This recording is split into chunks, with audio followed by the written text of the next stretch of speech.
Hello and welcome to Premade Dominate Week 3. My name is Caster Mikey. I'm here with my good friend Tame. Tame, we're looking at Serenity versus Bodkill's buddies today. How you feeling? Feeling pretty good. Anytime I get to cast some Risen Premade Dominate, I'm always feeling good. I'm glad to be here. Gonna see some bans already coming out. The Lulu and the Fiora. Looks like we're targeting some comforts right away. The Sona as well. So obviously, Serenity does not want Bodkill's buddies on some comfort enchanter supports. You know, that's correct. And Sona very annoying. You're going to see a lot of split push bans here coming out from Bodkill's buddies against Serenity as well. The Ornn getting banned out from PK, who's, as we noted, the undisputed super top of Risen Esports.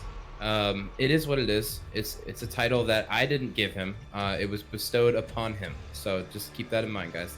Caitlyn getting banned out, another comfort pick, and the Galio going to get banned out as well. What are we thinking? What do you think these drafts are going to look like, team? Well, you know, I really like the bans from Bodkill's. You know, Fiora is a great split push. Caitlyn is like an S++ tier ADC right now. Yep. Even it's to the point where even the Caitlyn players are like, "Hey guys, our champ was fine. What's going on?" And Riot's like, "LOL, IDK." And Set locked in first for Serenity. That is a nice flex pick for them. Could go either support, jungle, or top lane. So definitely a worthwhile first pick and a good power pick for them. As we know that PK doesn't really play anything that counters Set, and the Fiora is already banned. So yeah, definitely. I mean, Set can go basically 3 roles and be versatile right here, as well as Shen. You know, Shen just picking up some buffs to his shield recently. He That's another is champion that didn't need buffs but got buffs. Yes, exactly. He is an S+ tier top laner right now and about like an A+ tier support. So you know he can definitely rock out. And I've actually seen in fringes, looking up here on UGG, Shen has a 52% win rate in the jungle in Plat Plus since he's been buffed. That's not going to happen in this. Like not a huge sample size, I'm sure. No, only a couple thousand games. It's not going to happen here. But it's just something worth noting is that when you buff a champion like that, you basically make it so they can go into multiple roles, just like Ornn was for a while. You know, he's the tank mage, support, bruiser, assassin, fighter, DPS, burst mage. So he was able to go into multiple different roles there for a couple patches. For sure. Ezreal getting picked up for Serenity as well. Nice safe 80 carry in that bot lane against this Ashe. Cassiopeia could be a different pick. I'm not sure if that's actually Cassiopeia. We'll confirm here in just a second. It looks like that is a Cassiopeia pick. So that's going to be Cassiopeia picked up and Vel'Koz in response. Vel'Koz! I'm so excited. Literally my favorite champion in the game. If you've ever listened to Captain Flowers talk about Skarner, I can tell you all kinds of weird stuff about Vel'Koz. It's absolutely great. I love the champion. Love to see it being picked. That's more than likely going to be a mid lane Vel'Koz. Bodkill loves the matchup Cassiopeia into Vel'Koz. He's able to play it really safe and just kind of poke, and farm safely and just scale up. And it's a really good matchup if you get an aggressive jungler with crowd control, because you can burst her out really quickly. Absolutely. And he does really well into any of those sort of like bursty but short range mages. Like you add in like the Rise and stuff as well. For sure, for sure. And Vel'Koz can sort of just outrange them and poke and farm safely. Never really opens himself to ganks, and if you ever do, you get the Nether Eruption, where you can just knock the person up who comes to gank you and just kind of do away. Yep, just hit your little squiggle, your squiggly wiggly away. There's a Trundle locked in as well. That's more than likely going to be going into the hands of Jackie Chan. Another very powerful pick, able to nullify tanks still. Even though it's been nerfed over and over again, it's still just so good in that jungle. Able to set up lots of ganks and great at team fighting because you just nullify whoever's tanky. Absolutely, and I mean, he can steal a decent amount of stats from Set. If he wants to go more offensive, he can steal stats from Ezreal, although not something you see very often. We're going to go ahead and see the Gnar locked in. I kind of love it, which means that that's going to be a Set support, almost inevitably, right? It has to be. Set is going to be flecked into that bot lane. It's going to be Gnar into Shen top lane. Decent matchup for Gnar. Should be pretty good. Is that a Gragas support or a Trundle support or a Shen support? I have no idea what's happening with this draft anymore. Oh my god, I'm thinking Shen top, Gragas support, Trundle jungle. Yeah, it has to Gragas support into Set seems pretty good. I am not gonna lie. And then you pair it up with Ash's W, with the slow and then the slow from the barrel as well, and the zoning that Gragas can create for an Ashe, who does not have like. She has a good early game in terms of zone control, but she doesn't have the best early game in terms of just like raw farming and stuff. She doesn't have like quite the range of the Caitlyn or the safety of an Ezreal right off the bat. So having a zoning support, I kind of actually like it with the Gragas. Yeah, I think Gragas is also just incredibly strong in the Set's kit, able to ult him away whenever he tries to go for a big engage. Obviously, Set's going to be trying to get into the backline with the J4 and dive. And Gragas kind of nullifies that whole engage. It's a great disengage champion. Really actually rounds out this comp pretty well, as they're going to look to kind of kite front to back with the Shen obviously using counter engage with the taunt. I really like their comp actually. I do too. And I'm also seeing here in the chat, I'm being told that Bodkill's Buddies has an Inter on their team, so that might level things out. I'm being told that Eldwan is actually an Inter. So okay, well, that's an interesting development. I'm not sure why you'd put an actual Inter on your team, but I mean, here we are. It's 2020. Everything goes, right? Yeah, I mean, it's one of those things, you put anybody on your team, and eventually they're going to int. It's anybody's game. So I did place my bet. Those of you in the chat that have seen these comps, these teams, place your bets in the chat if you have lots and lots of Travi bucks. Throw them down on which team you want to win or which team you think is going to win. Tame, when you're looking at these drafts, when you're looking at, just one team against the other, team fights, they're going to be running at each other. Who do you give the edge to in these drafts? I think Bodkill's team fight is easier to execute. You have the Shen for the safety that can jump quickly onto the Vel'Koz or the Ashe, especially the Vel'Koz.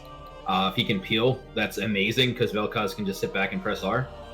I like that the zoning that they create with the Zagas, the Gragas and the Trundle, and it looks like somebody. It wasn't PK actually. Somebody messed up the draft. It was HTK. It was HTK. It was not PK. HTK locked in Graves instead of banning it. It is what it is. Anyway, back to what we were saying here. I just feel like Bodkill's comp is more standard and easy to execute. I feel like Serenity has a lot of tools, but I don't know if the tools have as much synergy. Like, I mean, I guess they could use the Gnar Mega R to throw somebody into Jarvan's wall or something, but that's kind of like a theoretical or hypothetical situation. Right. Set Ezreal, I don't see a ton of synergy there. It's some poke and everything like that, but I feel like Set's going to be taking a good bit of damage in the bot lane. Cass is obviously a hyperscaler, but I don't mean to criticize their draft, but I don't see it easily executing like Bodkill's does. It's definitely not of a standard. It's more of like a kind of catch you out, pick you out, right, smack you into the wall comp. You're not really seeing an avenue for this Cassiopeia to travel, right? You have this team that wants to dive in. You have the set, the Gnar, the J4. They all want to dive in together, and then you really have nothing protecting this Cassiopeia and Ezreal in the back line. When you have Gragas, you have Shen, you have Trundle just running at them. It's going to make for interesting team fights. It really depends on whether this Cassiopeia can get going early or not, and we're going to probably see this Jarvan playing a lot towards mid. Yeah, I definitely agree there. I mean, it's going to be necessary in the early game, and it's going to be, the onus is going to sort of be on the Vel'Koz here, which is actually the Bodkill, the team's namesake, to really poke out the Cass and set up some early plays, because, I mean, Ashe doesn't really set up a whole lot of early plays before 6, and Gragas, I think, is more of a tool to zone off the set rather than to really set everything up before 6 as well. So if they do want to get some early plays, you know, considering that Gnar kind of counters Shen, and that there's a development here though. We're seeing that Gragas is locked in for Jackie Chan, and that Trundle is getting flexed onto Dwan in the bot lane. Unless they're pulling a fast one on. I was gonna here. say they may switch, but even if so, the idea kind of remains the same, where you're just relying, instead of having a barrel every 11 seconds, you have a pillar every 18, I think it is, seconds. Right. Early game, you're still creating that zone of control in an area where Ashe can safely farm and, you know, throw out W's that synergize with the pillar. It's honestly not all that different, except the only thing I don't like, poke damage from the yeah, barrels. but Right. at the same time, Gragas can scale into either a bruiser or a burst mage. The only thing that worries me is, you know, Trundle gets like the Knight's Vow and stuff in the bot lane, but Trundle's usually viewed as kind of like your like unkillable front line that can melt towers in 2 seconds. So as a support, I feel like you lose a little bit of that. So we're gonna have to see how it plays out. I'm interested to see how this goes. We're definitely going to have to see that. But we do have a bit of a spectator delay here, guys. We're going to be moving into game 1 of this Premade Dominate Week 3 matchup between Serenity and Bodkill's buddies. You guys don't go anywhere. We'll be right back.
Hi, everybody, and welcome back to this Premade Dominate Week 3 matchup between Serenity and Bodkill's buddies. I am your play-by-play caster, Mikey, and I am joined by my good friend, Tame. Tame, we saw what happened with these drafts, and now we are moving into Game 1.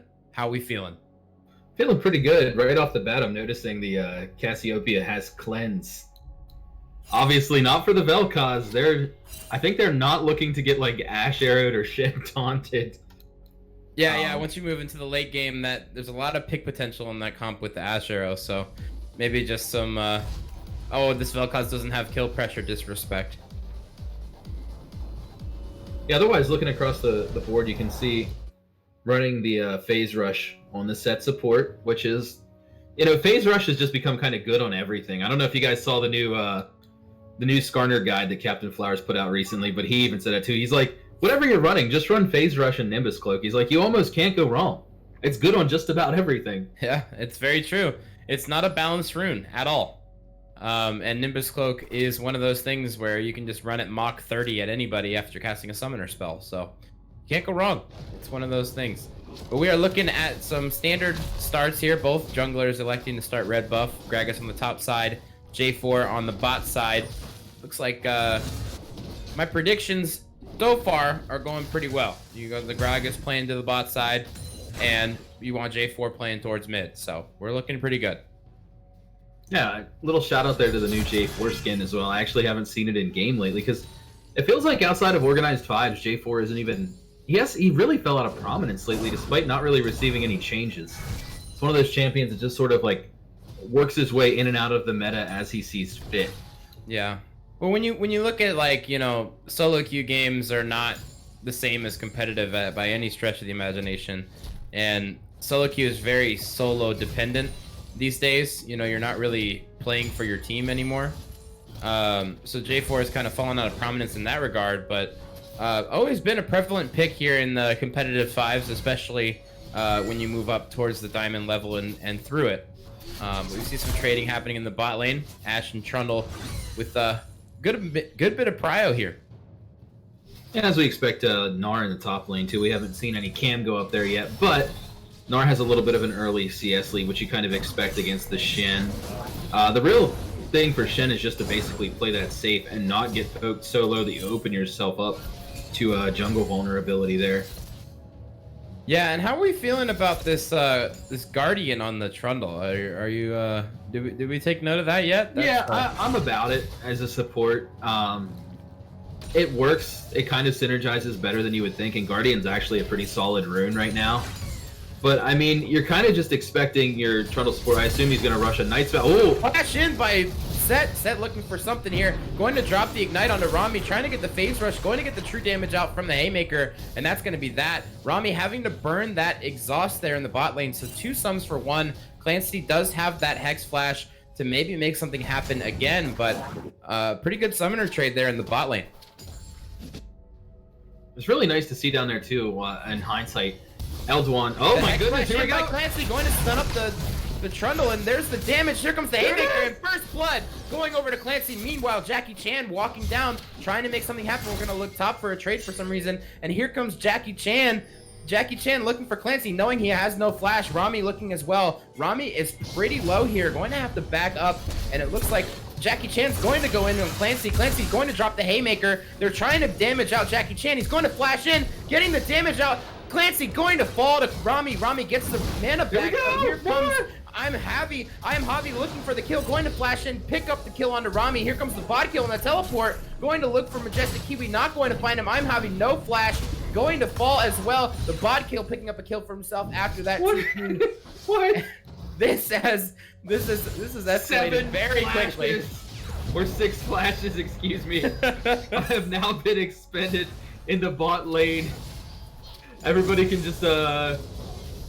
just ping like flash, like 930, 930, 930, 930. I feel like Ash is probably pinging all of them, right? Yes, exactly. Wow. All right, HDK getting a pretty heavy trade on the PK. PK going to land the taunt, get some damage back in return, and HDK looking pretty low here so far. And this CS is pretty much even up here. But here comes I Am Javi, going to look for something, going to land the slow on the PK. The smite comes through, getting the auto attacks. Here comes the EQ. Ooh. Oh, the taunt to get out. Nice good play timing by PK there. Also, really good timing on his W there. In the Twilight Shroud, blocking the J4 auto attacks there. Oh, are they gonna go again? No, I'm sorry, I'm backing off because I'm feeling a little frantic about the bot lane right now. But yeah, I just wanted to toss out how intelligently he did use looks like the W Jackie there. Chan is looking for something here. The flash taunt from PK. Here comes Jackie Chan with that Predator, going to pick up the kill on the HDK. Meanwhile, I Am Javi gets the EQ out, and that's going to be that in the top lane. So a kill going over to this Gragas, and he's looking pretty prevalent right now. The big Chad energy coming out of the top lane there. Yeah, correct. He has 100% KP and a small farm lead in the jungle as well. And his stopwatch hasn't even come online yet, so every every takedown he gets lowers the cooldown on that rune. So every time he presses W, I'm like, I'm expecting them to just go ham. Yeah, exactly. It's like, I'm afraid to talk because I'm afraid I have to transition right back to you. Because these guys just don't want to stop fighting. And that frozen domain comes out and you're just like, oh, okay, it's about to go down again. Dead even on farm in the mid lane, by the way. Definitely worth noting is they have good farm numbers too. Usually at around 6 or 7 minutes, you're looking at 40, 45 CS. So 54, they're doing pretty good. But you know, they're not really trading into each other too heavily. Just kind of farming it up, scaling. Both of these mages do scale very well. Obviously, Vel'Koz with the true damage, Cassiopeia with the everything damage. The you die now damage. Yes. 2 Chainz looking pretty good thus far. Going to land the ground on the Bodkill, but the response, bye-bye. A little knock up and walk away. Meanwhile, the dragon is going to fall here. That's going to go over to Bodkill's buddies. They're looking pretty good on this bot side thus far. Yeah, gold dead even though, even with the Drake pickup. So the reason that we're seeing the gold be dead even is that now Jarvan has another half clear lead over the Gragas. He decided, you know what? I'm going to go ahead and power farm for a second. They don't need me. Flashes are all down till 9:30 anyway. What are we going to do? Yeah, I might as well get my clear on. Got to do it the right way. Bodkill getting the heavy trick of the ultimate going to come out. But that's going to be that. You're going to get a flash out of 2 Chainz. 2 Chainz still does have that cleanse up, but not really going to offer much in that lane, as we stated early. Going to have to reset. So Bodkill getting some good prio in that mid lane from that play. Yeah, worth noting too is that the cleanse doesn't even remove Vel'Koz's E, since it is a knockup. You're considered airborne for that. Right. So you can't even cleanse it, and the slow that comes in from the ultimate is just instantly reapplied by the ultimate. So really not a whole lot you can do. So we mentioned earlier not respecting the lack of kill pressure that a Vel'Koz has. He must have been tuning into the cast, listening to us there, and be like, no, you're wrong. I have all the kill pressure on this Vel'Koz is what he's saying to us right now. Jackie Chan is spotted out on that blue buff by the pink ward. Meanwhile, I Am Javi, knowing that he's bot side, going to elect to go for this Rift Herald. And there's the Ash Arrow, going to land on the Majestic Kiwi, getting slowed. Here comes the Shen ultimate, and this is going to be a Clancy getting dropped, and Rami going to pick up a kill for himself on that Ash. Yeah, it just sort of feels bad to be the They're looking for more. The ultimate, the explosive cast not going to land from Jackie Chan. And the flash comes out from this Ezreal. We know he has no flash. There's the pillar to cancel the recall. Rami trying to push this wave up so they can get a dive off. They're just waiting around. I feel so bad for this Ezreal. There's nothing he can do to get out of this. He is just going to die eventually. Oh, this is the feels so bad. Wait, what? He's able to get out. I'm eating my words, and I caster curse the dive there. How do you He's do it? actually able to escape with the. Oh my god. They just decided not to leave anybody behind the turret there. Like, nobody was playing those. Arcane shift, right out. That's it. The taunt missed. That's it. They just mispositioned. I have no idea how he got out there. Behind the tower there, so that Ezreal truly has nowhere to go. Yeah. And then that happened, but I guess it was just a little bit of miscomms. Yeah, they gave him an avenue to escape, and he found it. So, it is what it is. The second charge is going to come out for this Rift Herald. Jackie Chan is looking, but HTK spots him out, and it looks like they're going to get out. So a little bit of a slowdown in the action here. We got a good XP lead for I Am Javi on that J4 thus far. Ezreal has picked up his Manamune, so that has been completed. A nice little power spike for him. As we look at this Ashe, going to elect to go for that. And here comes actually the ultimate going to fall from Clancy, and there's the ult from 2 Chains, and this is eventually going to be a kill. That's going to go over to Clancy on that set. The Bodkill going to fall. Romy, knowing that there's no set down in this bot lane, they're going to drop the slow. There comes the Ashe, Enchanted Arrow, and here comes the kill. That's going to be a kill going over to Romy, knowing that the set was gone. A nice play from them. Really good use there, baiting out, using the Ashe W there to bait out the Ezreal Arcane Shift. As soon as that was down, the arrow is just like in a straight line. There's really nothing you can do. As we see, I mean, he only has basic boots here, so he's not even really fast enough to juke the arrow. And now this is some nice free scaling for Romy here here. comes the teleport. Clancy is looking. I Am Javi clearing some vision. Okay. I guess that's that. But oh, we have a pause. Looks like Bodkill is going to restart his client, so we should be going back to the action here in just a second. But in the meantime, team, how are we feeling about how this game has transpired thus far? It's pretty much even. I mean, I think that next Drake is going to cause a good fight. I think that might be who takes control. So Bodkill's buddies were down in the bot lane going for that 4-man dive, and meanwhile Serenity just took the whole top tower. They took like 1,000 gold lead off of that. They got some good catch-up XP and some good farm on the call for HTK. So I mean, they really took advantage of the disadvantage that they were at, and I think that's really important. And one thing we overlook a lot is that, you know, you'll see people in solo queue being like, oh my god, I'm getting camped, I need help. It's like, so if you're getting camped, you're absorbing pressure. You want the rest of your team to be doing positive things. So instead of saying, hey, I'm getting camped, you should say, hey, I'm having a hard time, you guys need to create pressure elsewhere, right? That's the whole positive. I mean, it's the whole positive spin, right? You gotta do something to spin it the right way. But if we take a look at these gold differentials, if our producer can be so kind as to show that, we have a 700 gold lead in the jungle for Serenity on this Jarvan. There's a big discrepancy in the gold on the top side in general for Serenity as of right now. I'm not really sure why, when you have Shen with a CS lead and 2 assists being down 600 gold in that top lane, but it is what it is. But this Ashe is... I'm sorry? It's all plates in that tower. That's right. It's gonna feed a lot of gold over, and here we go. We're back into the action now. So what is the win con for each of these teams? Have we identified what we think the win con is? Honestly, for Bodkill's buddies, just stack Drakes and Wombo. Split push with the Shen, because you know you have both the TP and the ult, which gives you an innate like so-called TP advantage at all times in the game. Right. So that definitely, you know, creates split map pressure. And then look for fights where you can collapse quickly with the Shen. And, you know, with the Gragas maybe throwing the cask out of Fog of War. Because once you get that go button with like the Ashe, then you have so much follow-up with like the Shen, the Vel'Koz, the Pillar. You have so much ability to keep the fight going. And then if we look over at the side of Serenity, I honestly think for them it's just scaling. Like, don't throw the game until you scale.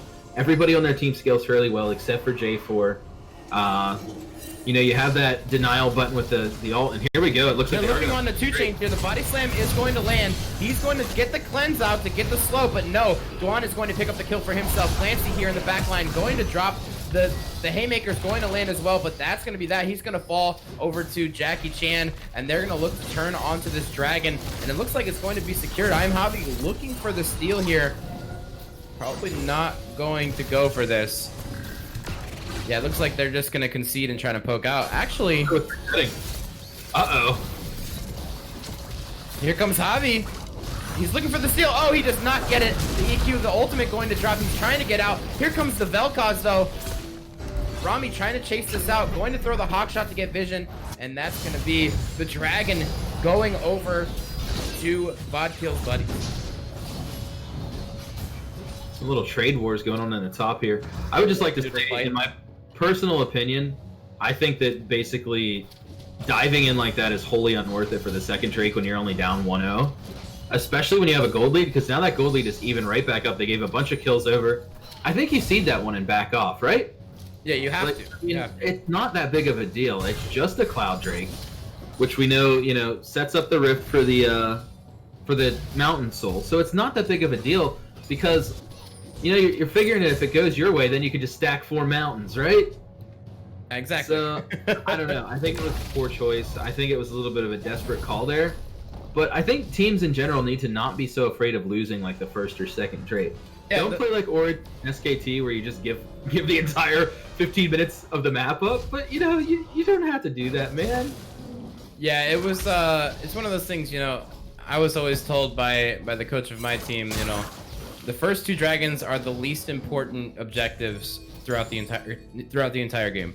Absolutely. They're even less important, or I'd say that they're less important than the second Shelly. Yeah, I would agree. So we're looking at some of these builds thus far. Cassiopeia is stacking up the mana, so no surprise there. That Blade of the Ruined King has been completed for Rami on the Ashe. So not electing to go for the Manamune build, as you said, you would have gotten a little bit triggered by that. Rami looking for something on the Majestic King. Yeah. He's going to have to flash out. And the Enchanted Crystal Arrow not going to find a target after the flash drops. The question now just becomes, like, where has Set been? This poor Ezreal's just been, like, let to their own devices, but they do have, a CS lead here. They're level 8 to Ashe's 9, even while being basically abandoned by Clancy here.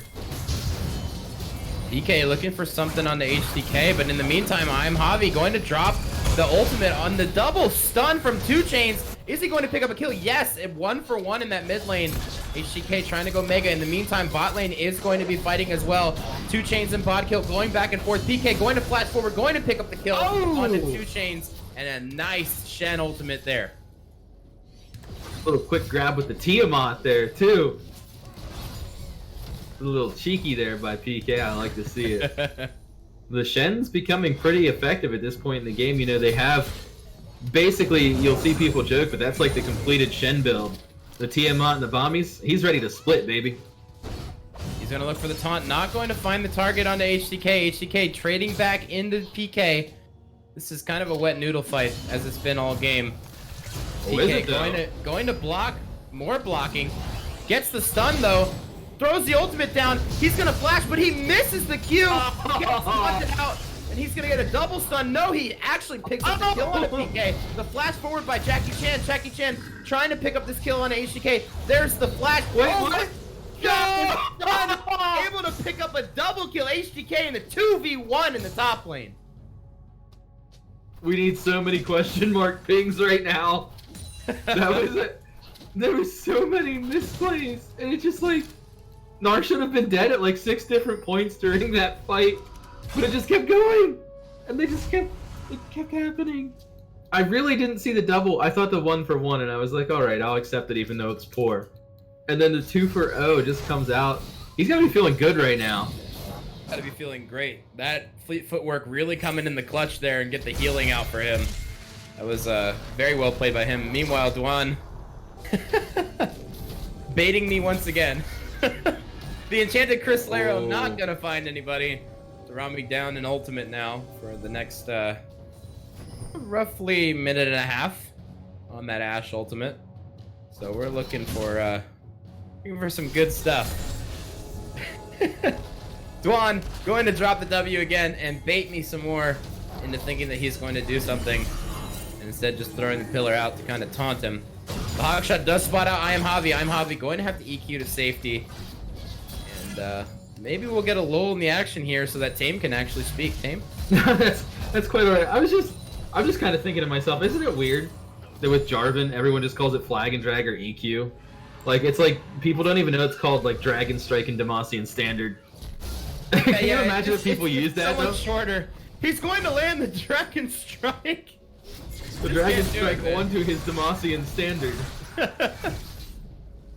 You just can't do it. It's too many words. It's EQ. Flag and drag. Go on, going to get the zoning pillar off onto them. A little bit of poke landing on a Majestic Kiwi. Meanwhile, we're going to look top lane. The taunt misses again from PK.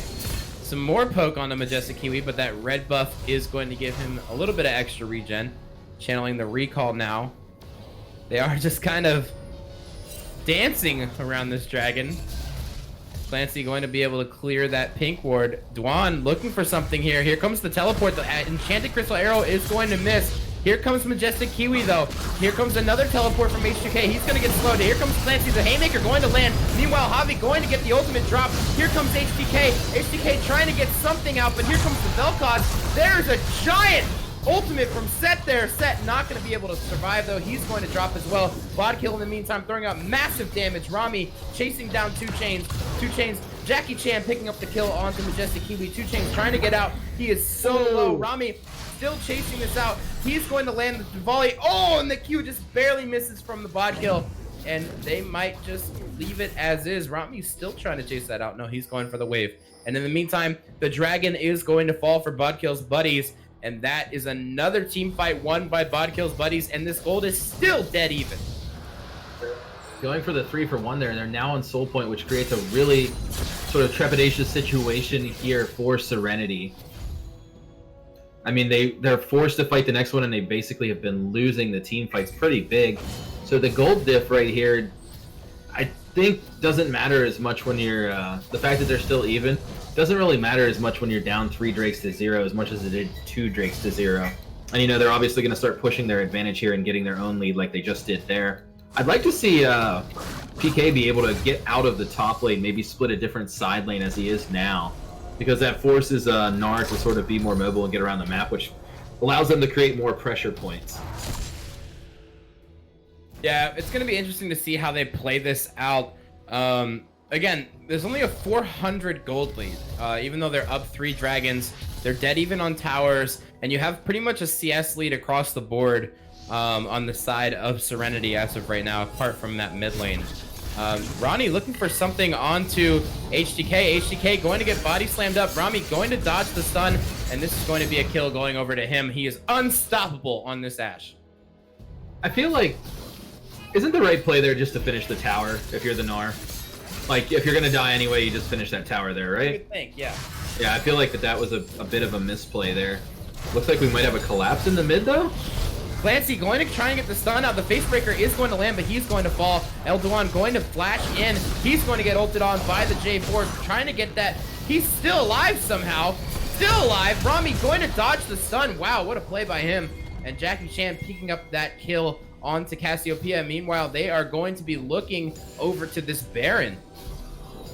I mean, I feel like if you're going to play the Trundle support, that is the exact way to play it. You basically bait with your body there. You go in and tank up as much damage as you can, because why not? And they really did fall for it too. Oh, PK wow. on the flip side, zoning them out, going to hit the double taunt. I am Javi getting so low. Majestic Kiwi, the double kill from the Tiamat. That is PK. That is the undisputed super top of Risen Esports. I don't think I've ever seen a double kill with a Tiamat in my life. I've seen it with like the Titanic that has the huge AoE radius and damage. Wow. There's some definite Here comes the ult coming out, and that's going to be a solo kill for Bod. The Haymaker not even going to come out in that. What? You okay, bud? Okay, there we go. Bodkill looking pretty damn good on this Vel'Koz. So people always think that Vel'Koz is sort of like a squishy, immobile mage, but his in-your-face combo, if you run and just give him the chance to land that E like Clancy did there, he's one of the most volatile mages in the games in terms of just blowing people up directly in his own face. I can't tell you the amount of fights that I've turned just that same way where people are like, ooh, squishy Vel'Koz. I'm gonna run in and just beat them up, and then you just burst the person down before they really regain control of their character. Especially with the E from Vel'Koz pushes people away from the center of it. So if you position it correctly, you can actually throw people away from you. And then they're getting slowed from the ultimate. You're getting slowed from your Q. It's good times, and he just demonstrated that perfectly. Caught out here. Jackie Chan coming in. There goes the enchanted crystal arrow. He's going to drop a haymaker to try to survive, but subjugation making him so not tanky. PK in the meantime fighting HTK in the top lane. The ultimate going to drop as well. HTK getting dangerously low, not able to compete at all against this Shen, and he's going to try and get out for himself, able to leap to safety there. Yeah, Shen just does silly amounts of damage. With the shield bash rune and everything, there's no other way to put it, and the fact that he does mixed damage with his Q, there's no real way to properly itemize against him. There's explosive cask, and my goodness! Oh my goodness. That Cassiopeia just disappeared before our eyes. And they're going to be pushing this inhibitor tower. Rami poking out Majestic Kiwi. They can't really do anything to stop this siege right now. No, and I mean that gold lead we were talking about that basically didn't exist is now a 6K difference very quickly. Yeah, I mean, it was like a blink of an eye. It just became a 6K gold lead from nothing. We got Dragon spawning in about 20 seconds. Majestic Kiwi is incredibly low. Might have to look for a reset here. Is going to. I think the only thing he can really do here is reset and throw his R. Nancy may be caught out in the meantime. Here comes the slows from Rami. Going to drop the ultimate and the base breaker going to land, but Haymaker's only going to buy so much time. He's going to fall. The enchanted crystal arrow going to land on the HTK. There's the stun, but the Shen ultimate going to negate all of that damage, and that's going to be a godlike Vel'Koz. Here comes the taunt from PK. They're chasing down Majestic Kiwi. He's on the wrong side of the map here. And he's going to try and just get out for himself with the Arcane Shift. Meanwhile, 2 Chainz looking for something. The taunt going to land, but instant cleanse. Wow, a nice cleanse by 2 Chainz there on the Cassiopeia. And it looks like they're going to get Dragon Soul here unless I Am Javi has something to say about it. No, the stun going to land. He's going to have to flash the EQ in, the ult. And that's going to be that. A desperation play by him as Soul falls over to Bodkill's buddies. Especially with like a Shen on your team, a Trundle on your team, and even to a certain extent the Gragas on your team. Mountain Soul feels so bad to give up, especially when you're down, almost 10k gold at this point. Shen just soloing an Ezreal. Just, what's up, buddy? I'm not scared of you at all. I got Mountain Soul. Yeah, that is one tanky Shen. You got the 2 Mountain Drakes with the Mountain Soul. You got a Sunfire Cape completed with that Titanic Hydra, and he's sitting on about 2k gold as well. So he's about to get even more tanky on that Shen. I just don't see an avenue for Serenity to get back into this one. This one, I hate to say it, but it might be a big old Jeej. Yeah, obviously we never want to inflict any caster bias or anything like that, but it does feel here like the door has really closed here. They're not doing a whole lot proactive on the map to really get back into the game either. They're just going for collapses. And Clancy's been caught out 6 times this game. Yeah. It's impossible to ignore. I'm not trying to be rude, but when your support gets caught out 6 times, especially around objectives, it creates a situation where it's very untenable and almost impossible to win the game. They are gathering up here though, so let's see what their maybe Hail Mary play is here. If they go for maybe a pick and a big push, or what they decide to go for here. It's like we identified in the pick draft. There's really not a lot of synergy in that comp to really be successful in these team fights against Bodkill. Yeah, their team just doesn't do a whole lot. It's like draft is very important, especially when you get into like the high platinum, diamond, elo, and stuff as well. It means so much because people understand the game. There's the enchanted crystal arrow. Here comes the taunt from Shen, and that is a dead Cassiopeia. And they're going to be pushing. They are going to try and end it right here. There's the ultimate from the Bodkill, just poking down Majestic Kiwi. He has nothing to say about this. Nothing he can do about this as they just run their way into this base. And it looks like this might be... No, they're not going to end. They're going to mid. Interesting. They might just push through and then end. At least I would hope to see them do that, as the Baron isn't back up for about a minute yet. No, it looks like we're The We're Bodkill has resetting. TP available, so maybe they're gonna reset and look for something here. No, it looks like they Bodkill's might sitting be. on 25 stacks on the Magi Soul Stealer. So pretty strong. He's pretty strong. He's got 654 AP. The haymaker or the facebreaker going to land onto PK, but that's going to be that. I was gonna say, I don't think you want that. You don't. You don't want any part of that. Clancy's He just will sitting on a likely do dead that. man's in boots. And we have like Ooh. a 2.5 item Shen. Another ult from this Vel'Koz. Looks like it's up like every 2 seconds. Goodness gracious. Yeah, I mean, they do have the Cloud Soul, and Vel'Koz rank 3 ult is actually a very short cooldown. It's about a You can see that- 45-second cooldown. Yeah, you can see he just used it. And then, you know, there is CDR in his build as well. If you look at the Luden's Echo, that Here gives you comes some the Baron CDR. attempt for Bodkill's buddies. Shen is bot lane, but does have his ultimate available. They are returning? No, they are doing Baron. They need to make a decision. Okay, it looks like they're going to finish up the Baron with no contest. I Am Javi is actually going to contest it, but they are going to secure it. Jackie Chan able to get it. The giant shield from Shen. He's going to stopwatch, secure Shen, make sure he gets in there. Rami getting dangerously low. The Haymaker trying to get him. He's going to fall to Showstopper, and that's going to be another kill going over to Bodkill on that Vel'Koz. He's going to TP into the base. They have no avenue to get themselves into this game, and Bodkill is going to say that is that. Clancy. He's gonna get canceled. He gets canceled by Dwan. Oh, And it's gonna be the game. Support fight! Support fight! Fight up in the top lane. And GG. Game 1 going over to Bodkill's buddies. Yeah, well played by Bodkill's buddies. They're really just kind of playing an even kill in the early game and then just taking an explosive and commanding lead at the end of that one.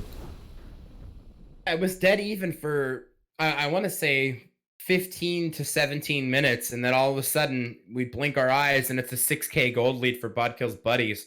Just a really clean game by both of their carries. Obviously PK holding his own in that top lane in a counter matchup, and Jackie Chan really showing up on the Gragas. I'm excited to see what they do in game 2. Same here. I mean, they're going to have a mental deficit to overcome here too. That's for sure. We take a look at this damage chart. I mean, that really tells the story of the game. You look at the discrepancy here. You have Nard did the most on the team and only did 100 more than Shen did. Which really tells the story of how this game went. I mean, that graph, you guys can see it on the stream, is really the telltale. Yeah, that's how the game went. But we are going to cut to just a short break here as we are going to be moving to game 2 of this Premade Dominate Week 3 matchup. But don't go anywhere, guys. If you enjoyed game 1, we got game 2 coming out in just a few minutes. Don't go anywhere.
Hello and welcome to Game 2 of this Premade Dominate Week 3 matchup between Serenity and Bodkill's Buddies. Bodkill's Buddies taking Game 1 in a dominant fashion, but it looks like Serenity is going to be subbing in the mid laner. So 2 Chains is out, Black Oreo Cookies is in, and Black Oreo's Cookies, if they take this game, will also be in for Game 3.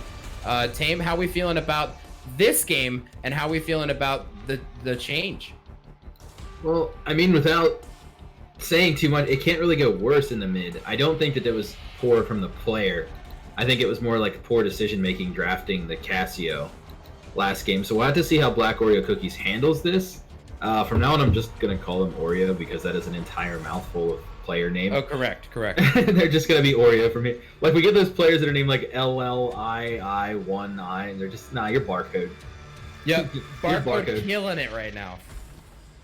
But yeah, I mean, hopefully they have better synergy here. It looks like they are going to start the draft here in just a second. It's really hard to put a lot into words after like what happened in the first game. Like, looking to turn it around, I think they need to do a lot more than just try harder. They definitely need to perform better in draft. They need to think about their picks and counter picks, and they need to think about the phases of draft. Like, what's strong in phase 1 versus, phase 2. And here we are seeing them take out the Fiora again, and then Serenity will also ban the Lulu. So I feel like Bodkill's Buddies really doesn't need to change much about what their plan was. Obviously, I think they're going to stick to the same 3 bans that we saw last time, which so far so good. The Fiora Caitlyn also being banned out. The Lulu, we might see another Sona ban. We might not, but they're trying to prohibit that Sona Lux for Bodkill's Buddies, which is something that they've ran in the past. Now, do you think that's going to be something that stays? Sona Lux? I think Sona Lux is one of those things where it's not inherently bad for the game to be in the game, if that makes sense. I obviously think it needs to be nerfed in some way, but I don't think it needs to be completely gutted, if that makes sense. Sona has already seen many sets of nerfs because of how prominent she was with Sona Taric and Sona everything else that was happening in pro play and in low-level competitive. But yeah, I feel like it's not unhealthy for the game for it to exist because it's really just 2 mages bot lane. But yeah, we see the same bans. The only thing that was different was we see the Shen come in for the Sona. So, and Ashe also going to get banned out. So neither team going to be able to have that enchanted crystal arrow. And the first pick for PK is going to be Ornn. I love it. I know that PK's Ornn is solid, and he played really well around his team last game. They do lose the global pressure of the Shen, but obviously it was banned anyway. But definitely a good time to see Ornn come out right now. He's still really strong, even though he's received, 5 or 6 nerfs in a row. I think as long as Ornn has his R button, he's always going to be a good character. Right. You know, Jax here. Jack picked in response. Ooh, I mean, a split pusher for them. I was going to say, Ornn really can't match Jax later. So that does become pretty dangerous for the Ornn. But I mean, Ornn has a much better, you know, sort of wombo team fight style play. Whereas Jax just kind of jumps in, does his thing, and jumps back out. But they are picking up, you know, a Nautilus here, which lets them stay in those team fights a little longer. Bodkills has a double pick here, so we're going to have to see what they take. Obviously, Serenity, I think, will pick ADC third as his standard. Not often you see top first picks, though. It's a little bit spicy. Pretty interesting, but we also know that Jax still can be flexed into that jungle. It's not as common, but it could be thrown into the jungle. The Senna going to get locked in against this Nautilus. That's a pretty confident move, as most hook champions really do well into Senna, as she can't move during her auto attack animation. Yeah, that's Senna Swain. Are we gonna see that as the bot lane? We actually fasting Senna with the Swain. I love to see it. I was playing in another league's playoffs last night, and the enemy team busted that out against my team, and they actually managed to beat us with it. We won the series, but I was pretty disgusted by how effective it was. Yeah, and you know that Swain received those buffs to his Q, so it actually goes through everything now. It doesn't get stopped anymore, which is actually a pretty significant buff for team fights on that Swain. So it actually makes it even stronger than it was before, when it was already a pretty prominent pick with this Senna. Vayne, Nautilus going to get picked up on the flip side. So they're just looking to scale on that side of this Serenity. I'm not really sure, though, how I feel about picking Vayne when you've already seen the Swain. Because, you know, Vayne has a very low range to farm early in the game. Vayne doesn't really come online hardcore until a second item is picked up. Right. And if Swain hooks you once, it's not looking good. You're gonna, you know, you're probably taking about half your health just from Swain, let alone Senna adding anything in.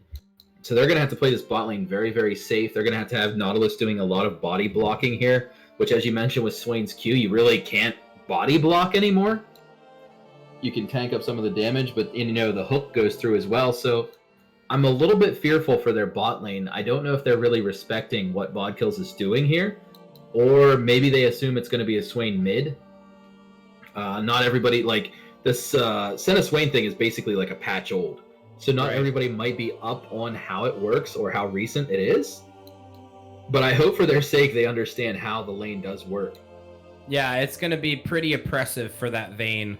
Especially levels 1 and 2. Vayne's not going to be able to do anything in that lane at all.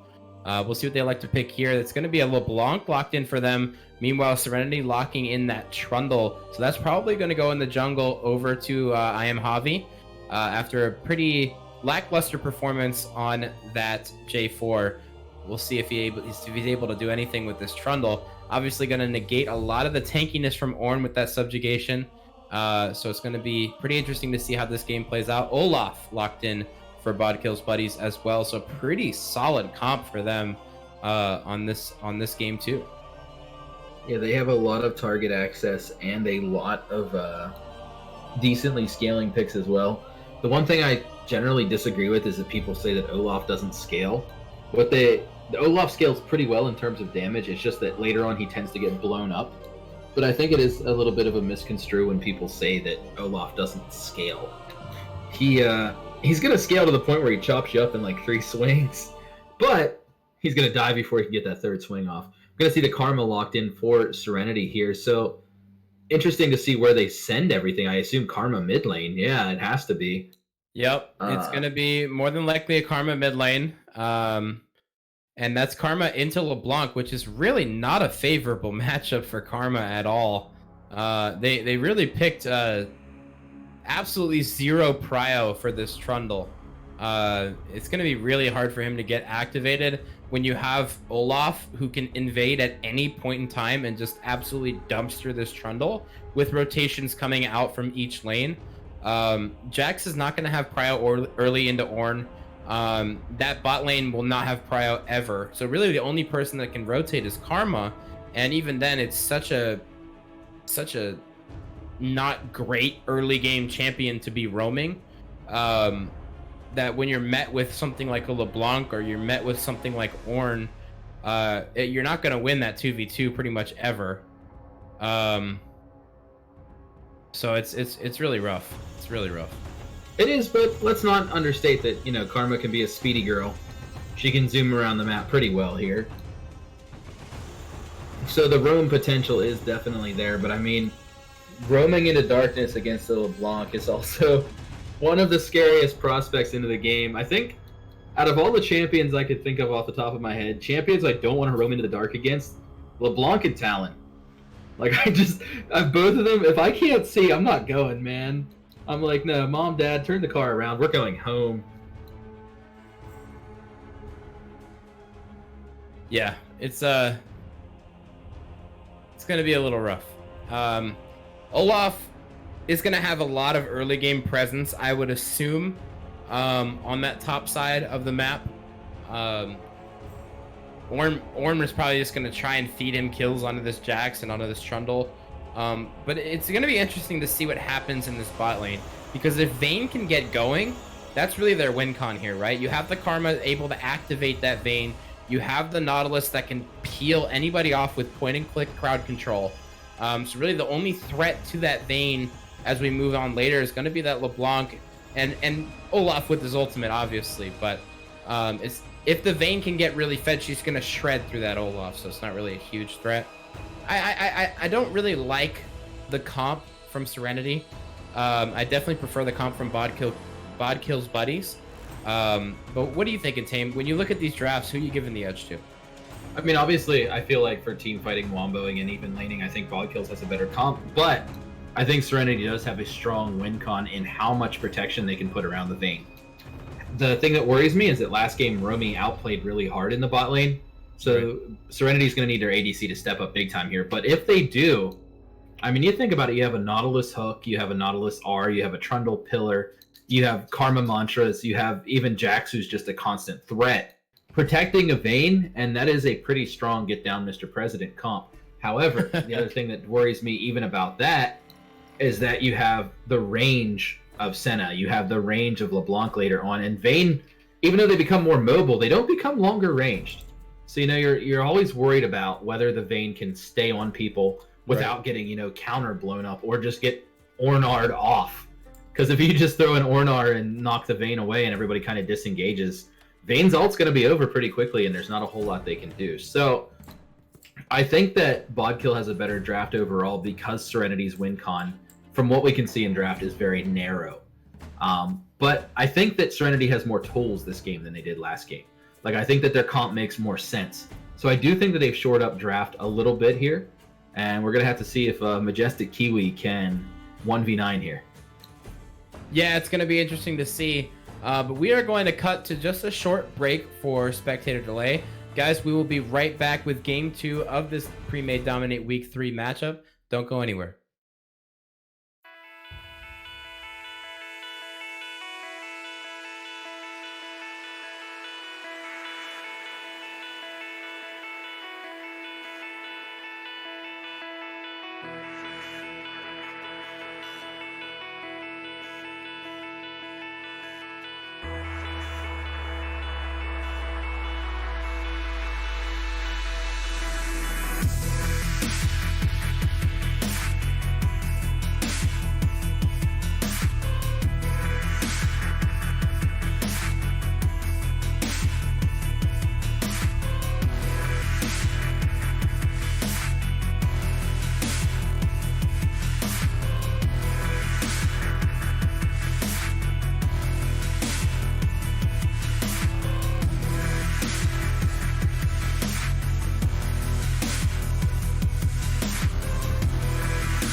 Hello and welcome back to this Premade Dominate Week 3 matchup between Serenity and Bodkill's buddies. I am your play-by-play caster, Mikey, and I am joined by the incomparable Tame. Tame, how are we feeling about this game 2? Feeling pretty good. Incomparable, if you mean by incomparably stupid. As we're gonna do our best to keep the production and casting rolling for this second game here.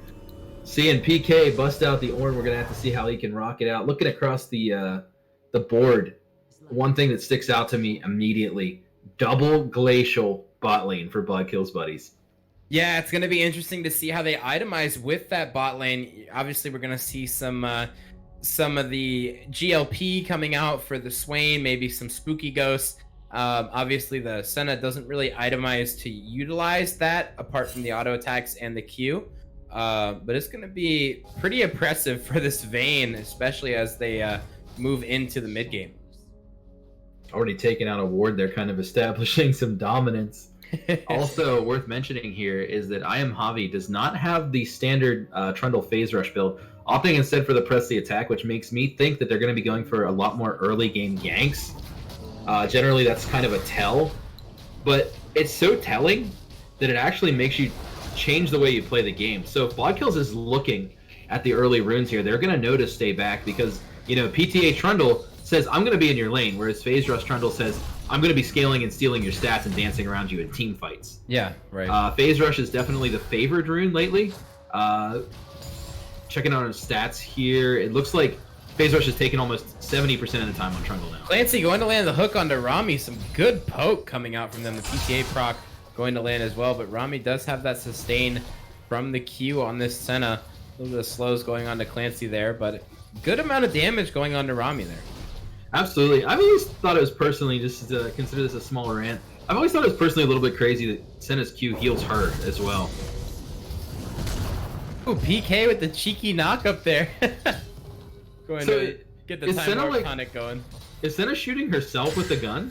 Like when she shoots forward to heal her? I don't know. I don't know how that works or why she heals. Is she shooting herself and her ally / enemy? I mean, it's just like a missile that goes through, right? So yeah. We'll have to look at it. Look at the animation behind her or something. We have to check the animation. Is it coming from the back? It comes from the front of the gun. I'm pretty sure. Yeah, it's not coming from behind. So the hook going to land again. The root going to drop. There's the ignite. Rami may fall to the ignite here, and no, survives. Oh my goodness, 8 HP on Rami there. Ooh. Yeah, that last tick, sometimes that matters. And that's when, you know, you see the patch notes that come out and they're like, this champion lost 3 AD. No, that matters. That would have been like the kill right there. You know, you land a couple extra auto attacks and stuff.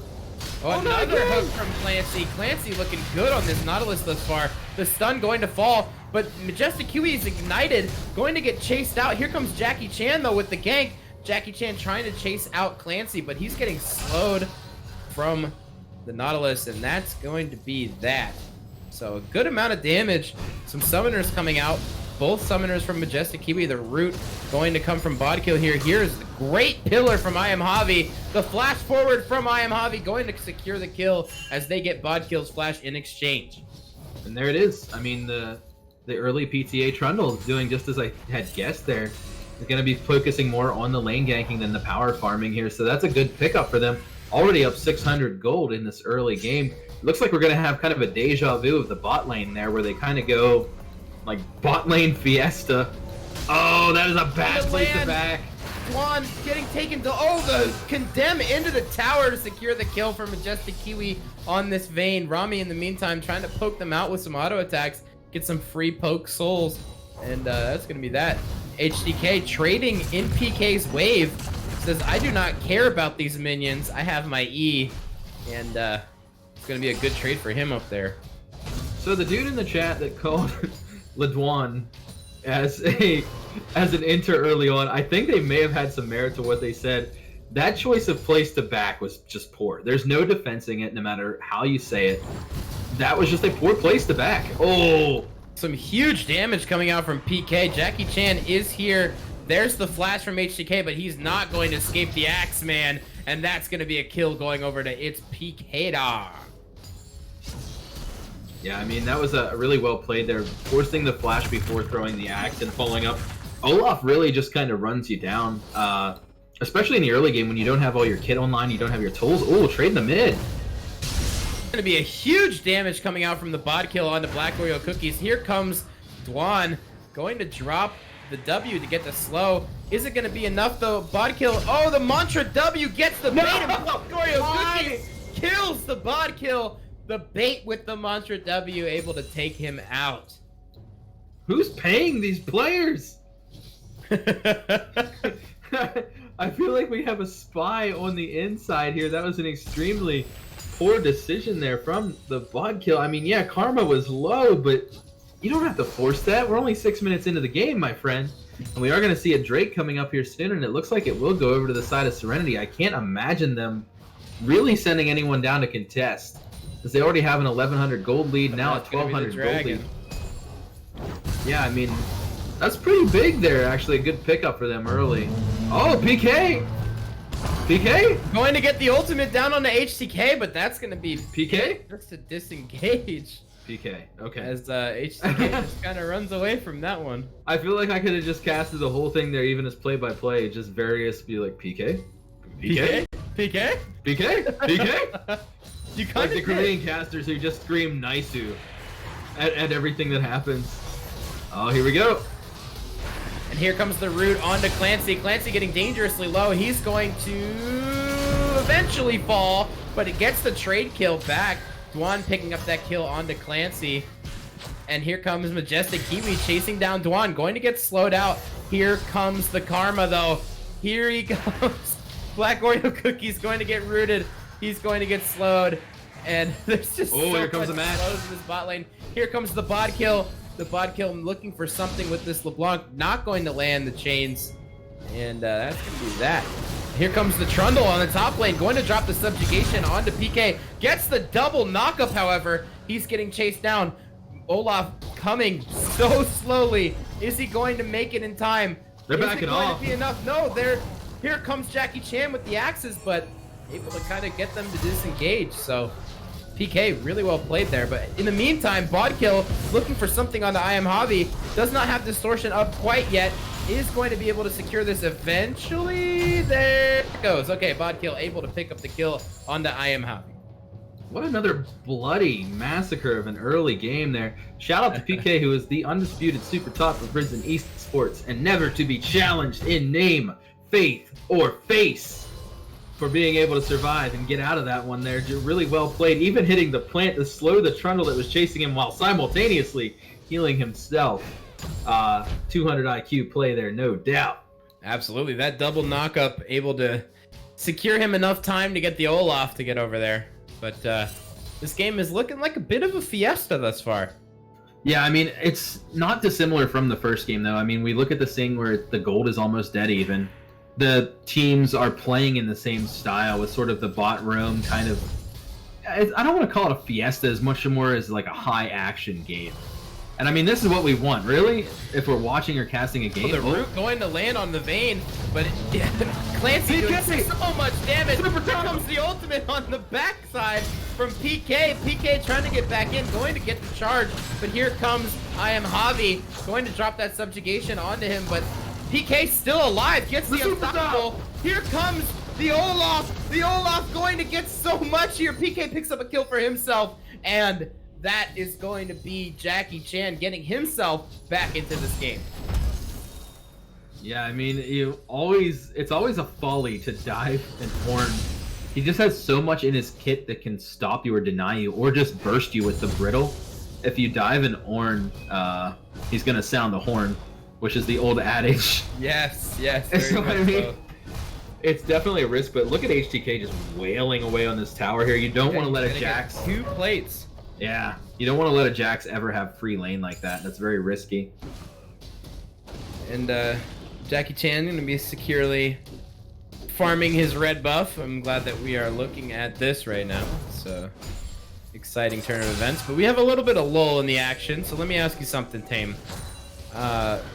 What is the win condition for blue team here? What is the win condition for Bodkill's buddies?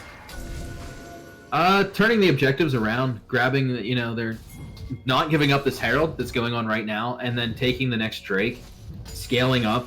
It looks like this Herald's going to go over for free over to Serenity, so yeah, that's a Rift Herald for them. Establishing a lead for LeBlanc would really help here. I mean, they're down in CS, and then in the bot lane too, you're seeing a 25 CS difference as well, so not letting the Vayne free scale, who already has 2 kills, is definitely big for them as well.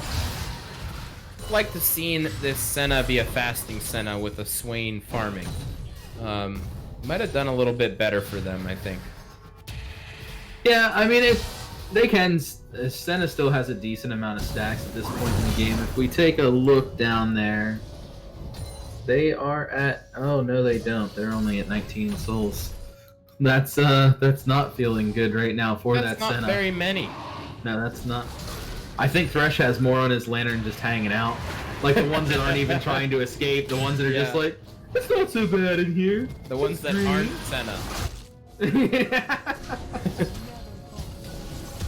And here's Jackie Chan, maybe caught out. There is the root going to fall, but he's going to pop the ultimate, and they're trying to chase down Majestic Kiwi. He's going to fall, and that's going to be a kill going over to Jackie Chan. In the meantime, still trying to chase out this Nautilus. Already used the dredge line to try and get out. He's going to fall as well, and that's going to be a kill going over to Dwan on this Swain. In the meantime, the dragon does fall and does go over to Serenity, so they are now up 2 dragons to 0, but this game is dead even. Absolutely, and it seems like it's, again, a little bit of deja vu where Bodkill's comms and target focus are much better in team fights. However, Serenity has that sort of side lane win con here with the Jax, who's now at 94 CS at only 12 minutes, so they're rocking about 8 CS a minute, pretty solid. And just letting him alone just gets more and more scary. Right. If you just continually, like if PK keeps going to team fight, which he should, that's how an Ornn plays. But it's kind of a good, like, theoretical matchup in terms of map macro. Excuse me. Wow, that was a lot of M's. Yeah, it was. There's a good amount of alliteration there. PK, what are you doing, bro? An item. He's going to get PK loaded. Here comes the ultimate, and PK? the TP coming in as well from the Bodkill. The Bodkill trying to get something, but the TP in the meantime from Black Oreo Cookies. He's going to come as well. The chain's going to land onto him. He's getting bursted out. There's the knockup. Is it going to be enough? No, he flashes out. And it's in the meantime, they drop the Rift Herald. PK, Jackie Chan, still trying to chase this out. Are they going to be able to find something? I Am Javi is going to get chained up. He's going to die. The Bodkill going to grab a kill for himself. And the Rift Herald did get the charge off, but only the jungler able to pick up the gold for that. So wait a second. Was him building an item in lane, like is he living in like 2035? I feel like that was a 3 quadrillion IQ bait, right? Like, actually messing up to the point where it makes your team win a fight. Look, he is the undisputed super top for a reason. Even right? the flash, right? Like that, the flash was obviously calculated. He's like, well, no, that now they know I'm scared. They're gonna commit to me. Oh my goodness! The flash into the ultimate. So it was kind of a feels bad for both teams. Yeah, it was. Can we also talk about the fact that one of the reasons that Ornn is they're going to fall onto Clancy, but nothing yet. Condemn able to get Romy out of there. One of the reasons that Ornn is so good and will remain really good, I feel, is genuinely because he doesn't really need flash. He has his wall knock up, the searing charge to get to the walls and to get away. His ult really doesn't require flash to set up. In fact, if you flash, you can mess yourself up. So I think it's one of the, like, flash is such an integral cooldown.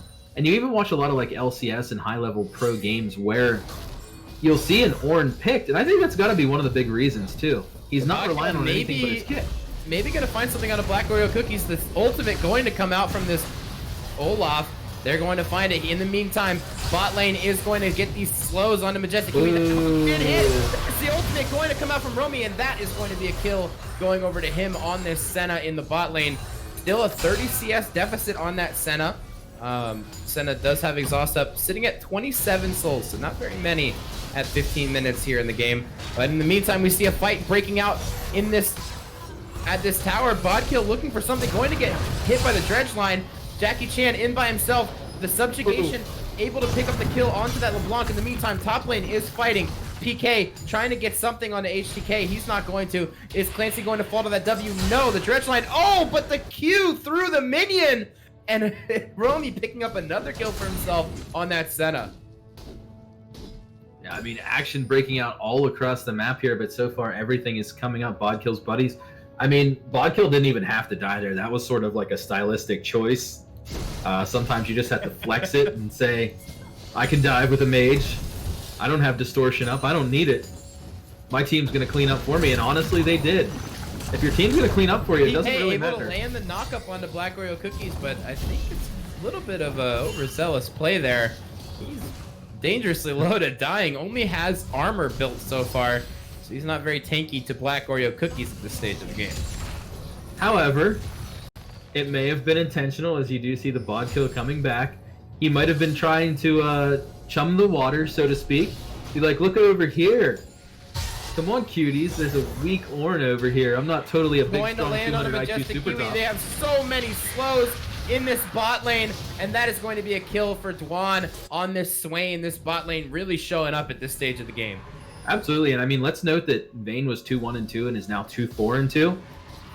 They've only gotten 10 CS in the last 3 minutes. So, I mean, the CS gap isn't really closing, but it's also not extending.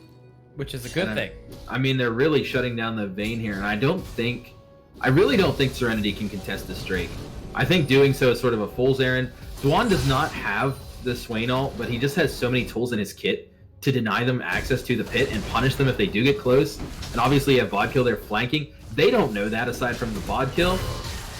But yeah, I was going to say it would just kind of be a fool's errand to contest there. They do still have a win con. They're actually ahead in gold despite the way that the game has been trending these last couple minutes. Same as the first game. So we're going to have to see if Bodkill's buddies decide to exploit a 6k gold lead in 30 seconds at some point. Yeah, it's bound to happen at any point. In the meantime, Jax and Trundle looking for this Rift Herald. The Bodkill bots them out, however. Going to land the Chains of Corruption onto Javi. Javi, another Chains of Corruption going to land. The Subjugation going to come out, trying to get him a little tanky. There is the Mantra E from the Karma, plus the Athene's able to give him a lot of health, and he's able to get out. Let's say, are they going to go for this? No, it doesn't look like they are. So the bot lane... I'm expecting Bodkill's buddies to go for Rift Herald here. Oh yeah, definitely. And I don't think they can really be contested at the Herald, especially if they hold the Vayne down low. We're already hitting the point in the game, I feel, around like 20 minutes where if a Karma isn't fed, they're not going to be having like the largest impact on the game. Uh-oh, Rami caught out by the dredge line, going to fall over to Majestic Kiwi, and they're still chasing this out. Majestic Kiwi is ulted. The stopwatch going to come out, however. Here comes the dredge line, and everything going to land on Majestic Kiwi. He's going to fall. The 1-for-1 coming out. The root able to cancel the Bodkill's TP. Wow, that was pretty wild there. And yeah, as you mentioned, the TP getting canceled is huge as well, but Swain with the explosive counterplay there. They're sitting in the stopwatch. They're like, what can I do after this? You ever see that gif where the guy's like calculating everything and the numbers are all flying around his head? That was him there while he was in the stasis for the stopwatch. He came out, he knew exactly what he had to do, and turned that 2-for-0 into a 2-for-1 there in the bot lane. However, they do take the tower and they extend their gold lead. They're now up 1,200 gold. It was just 500, so 2 towers to none. It still feels in a way like Bodkill's buddies have a certain control over the game, but the scoreboard and the stats say otherwise. Interesting to note that this Olaf is electing to go full tank. Absolutely no damage in his build whatsoever. Kind of doing that Sejuani build with the Warmog's Rush after Cinderhulk. Maybe that's like the one counter to true damage. You just build more HP so that it doesn't do as much. He does have enough going to land onto Majestic Kiwi. Majestic Kiwi trying to kite this out. Elduan getting dangerously low. He's going to get... Oh, he's going to fall over to Clancy. In the meantime, they are chasing down Jackie Chan.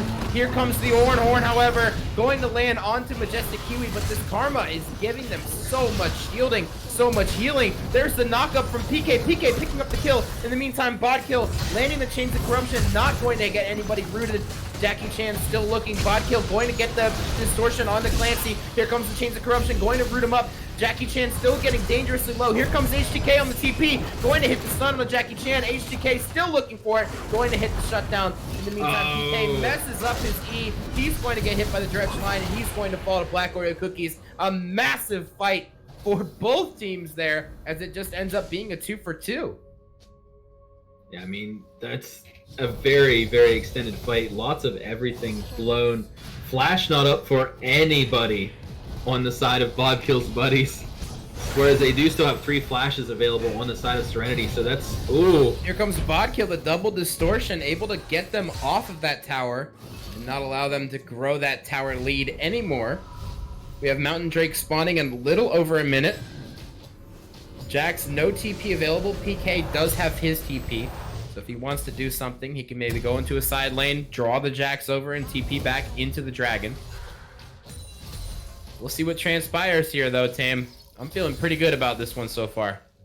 It feels to me like if Serenity plays it right, having a 3 flash advantage to none, especially on a Jax and the Trundle both, where they can get backline access, I'm not really feeling good about the fight for Bodkill's buddies here at the Dragon. I mean, they just don't have the tools in their kits that they need really to stop them, and the Vayne has started to scale. We're looking at her now. Has an item and a half, already has that Bork, and looks like building towards a Ginsus, I believe? Yep, that would be the second item. The dredge line going to land onto Bodkill, but he's able to distortion out. They're trying to get Prio for this Dragon. Remember, PK just upgraded his items, just hit level 13, trading on to HTK. HTK, goodness. Jesus. Goodness. Here comes the Oran Horn. Goodness. Is he going to get the kill onto HTK? Here comes the dodge. And here comes Jackie Chan onto the Dragon. They are summoning the Rift Herald, trying to get mid prio. Here comes the TP from PK, knowing that Jax is out. And here comes the fight. There's no Oran Horn available. There's the triple root from the Senna. Here comes Jackie Chan. The Senna ult going to come out. Jackie Chan has no R yet. He's going to drop it finally. And here comes the Bodkill, getting the double distortion on just Kiwi. He's going to fall to the ignite. But in the meantime, they are trying to kill this Orn. He's so tanky. And Bodkill able to get a kill, and Romy going to pick up a kill for himself. In the meantime, here comes Black Oreo Cookies. He's going to fall as well, eventually to Bodkill. Romy still putting out this damage onto this Trundle. Trundle is so tanky, and they're trying to kite this out. Bodkill able to distort out of it. He's going to get flashed on. He's going to die. Romy getting chased down by this Trundle. He's going to get rooted, but is it going to be enough? No! Romy is eventually going to fall, and in the meantime, HDK is taking their base. They win the 4v5 fight. HDK is getting their inhibitor. Is it going to fall? Jackie Chan is there, and he's not looking to fight that Jax. He doesn't want any part of that. And still, despite all this, the Drake is still alive at this point. Obviously, it's going to go over to Serenity, but wow. It was exactly how I called earlier in the game about how Orn does play more around his team, which allowed HDK to split there. Once the TP advantage was no longer a thing, Jax actually played that perfectly. He was positioning well. His team did amazingly well without him there, which really allowed Serenity to explode a gold lead to 5k now, 5 towers to none, 3 Drakes to 1. Things are starting to look grim for the side of Bodkill's buddies here. Yeah, and it's like I was saying earlier, I do not like that this Olaf elected to go full tank. He's really the only person that can run at this Vayne and consistently do damage to her in fights. Electing to go for full tank, obviously not going to do the damage needed to get that Vayne out of these team fights, and it's really just a questionable build path. I mean, you don't see full tank Olaf really ever. No, I mean, I agree with you there as well. And when he hits R, he loses the actual armor and MR that he gains from Ragnarok. So it's like he actually has anti-synergy with tanking items in his kit. Instead of like having bonuses and they just get neutralized to nothing. Oh, is this a good engagement? PK may be caught out here. PK going to get the Oran Horn, but he's going to die as so much true damage coming out from Vayne. Now with that Ginsu's Rage Blade completed, it looks like they're gonna elect to go for this Baron. Majestic Kiwi will melt this with the Bork plus Ginsu's combo, plus all that true damage. Bodkill looking for something onto HTK, and they have 4 down here. It looks like they're giving up the Baron. They're gonna try and get this kill onto HTK. He's gonna try and trade back at least 1. No, he's going to fall over to Jackie Chan on this Olaf. In the meantime, they do get the Baron, so they're trading 1 kill down in the bot lane for this Baron, and now it's about a 6k gold lead for Serenity. It's hard to tell whether that's worth it or not, because obviously their best pusher is Jax, and now Jax won't have the Baron.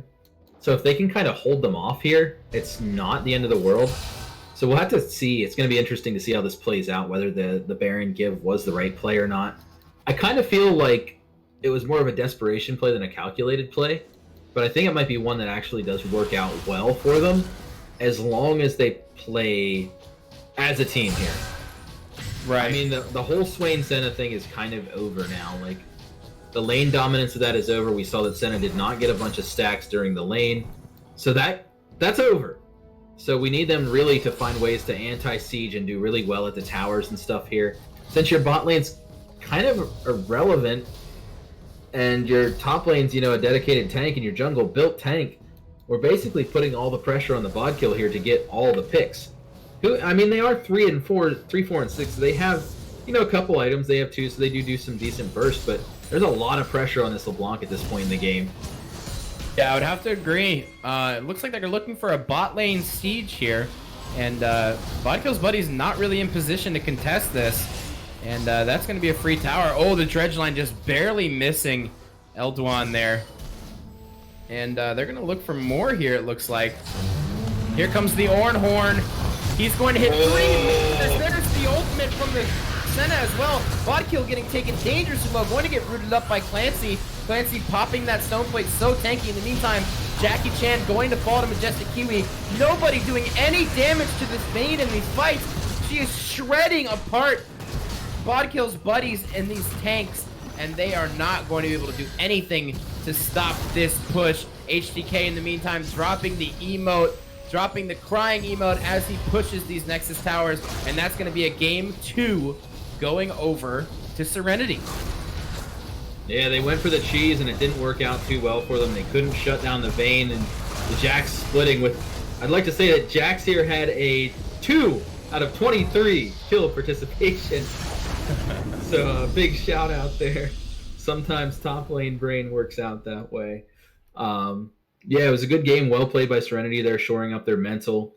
Think that I feel like they kind of lost to the shopkeeper a little bit with that Olaf in that game, to be honest. Absolutely. Absolutely. Olaf ended up doing almost the least damage in the game, a little more than Jax. Jax did 5.7k total. So Jax playing an ignore the enemy team and just split push game, which was nice. But Olaf really, he was very prevalent in the early game, did a really good job getting his laners in position to do well. But just the itemization, really questionable.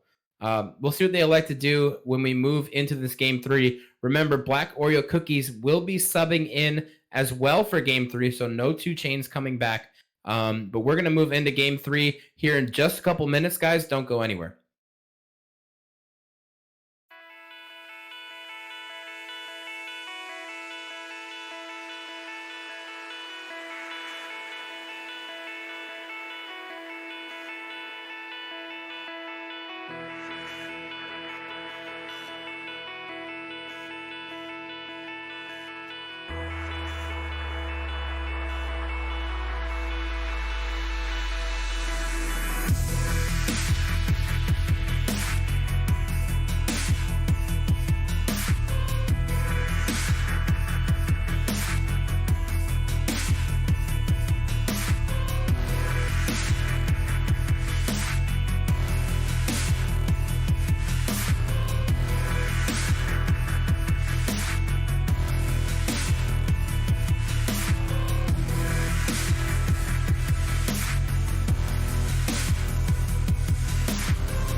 Hello, everybody, and welcome to Game 3 of this Premade Dominate Week 3 matchup between Serenity and Bodkill's buddies. We are already moving through this draft. Lulu banned out for Serenity. Shen going to be banned out as well. We are moving very quickly through this draft, it looks like. The same bans as last game for Serenity, and maybe the same bans for Bodkill as well. Yep, so the same exact 3 bans coming from each team, and the Volibear going to be locked in for Serenity. You know, Volibear has been beaten with the nerf stick to the point where he has to inflect upon the balance team that he is a god. They just keep trying to hit him with the nerf stick and he just deflects it. And you know, he just ults into their office and he's like, "Give me my buffs!" And they're like, "No." And he's like, "Well, okay, I'm really strong anyway then." But yeah, basically a safe blind pick. Graves into Volibear, not a matchup I've seen a whole lot. I honestly don't have a lot of data on that. I would assume if the Graves can kite, he can do well against the Volibear, but once Volibear hits 6, I would not want to be the Graves in that scenario. Yeah, I wouldn't want to be the Graves either, but that could be a Volibear top lane as well, as we've seen that quite a bit in competitive. Able to set up dives relatively well, but we'll see what they elect to do with the rest of this draft, and they're going to lock in that Swain on the opposite side. I mean, the Swain did look really good early, and there was moments of greatness. Like, it wasn't a mechanical misplay. I think they just got outscaled, and like I had mentioned at the end of the last game, sort of lost to the shopkeeper. So Right. We're going to have to see if they can sort of turn it around. I don't want to see the Senna again unless they go for the fasting Senna. Like, I think that if you pick Senna here, you're actually kind of throwing the game away, especially considering that they couldn't even shut down a Vayne with the Senna. So let's see if they go with the Nautilus Vayne again here. Nautilus looked really good last did. game. Clancy did very, very well on that champion. Clancy looked like an actual different player. Yeah, Like absolutely. they just like they subbed that set out and put the Nautilus player in. Yeah, not able to do much on that set in game 1, but really showed up for game 2. They're gonna pick a Kaisa coming out here for Serenity. I love that pick. Yeah, I like to see that a lot too. Kais is one of my favorite ADCs to watch. There's nothing like watching her use Apex Predator to get onto your backline, shredding it, and then stealthing away. It's pretty cool. She fills the role of, you know, both an ADC and an assassin, which is always fun to watch. Very flashy character. Team calls Kaisa better Vayne, so I don't know about that. it's kind of better Vayne. Come on, Tam, let's be real. Heimerdinger hovered, but that's a troll, as they're gonna lock in the troll, and Trundle locked in for Bodkill's buddies here. So that may be, where do you think that Trundle's going? Top lane? I'm gonna have to assume that it's support at this point, based on how it looked in the first game. So is that gonna be a Swain mid lane? I'm undecided at this point. Swain is a solid mid laner. I think taking out the Jax here is actually really, really smart. They had no way to contain that. And even if it does end up being a Volibear top, which they may have done to bait the Jax thing, you can actually tell that HDK was a great split pusher. He had the game knowledge and the game sense of when to do it, and PK obviously loves to play around his team. Right. So we are going to see Kassadin and Ornn both taken away here. I also like that Bodkills took away the Camille as well.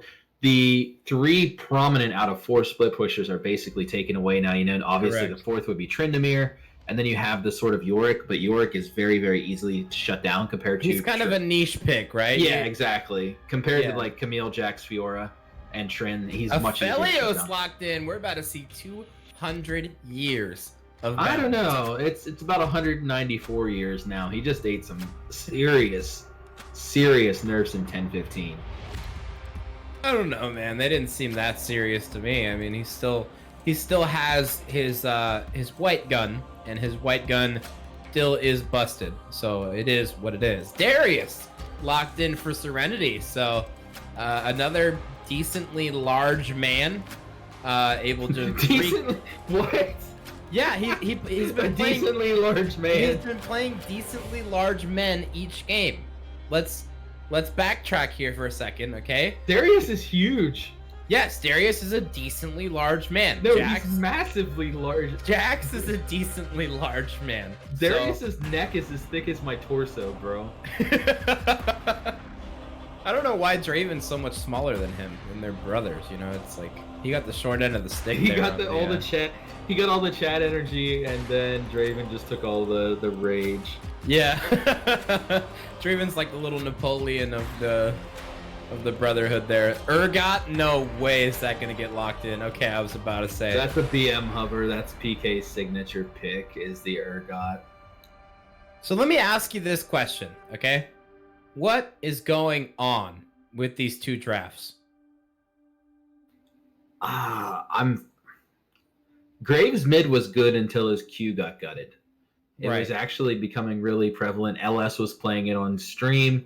It was almost always banned in Diamond Plus and I almost said LCK, but I mean Korean Solo Q.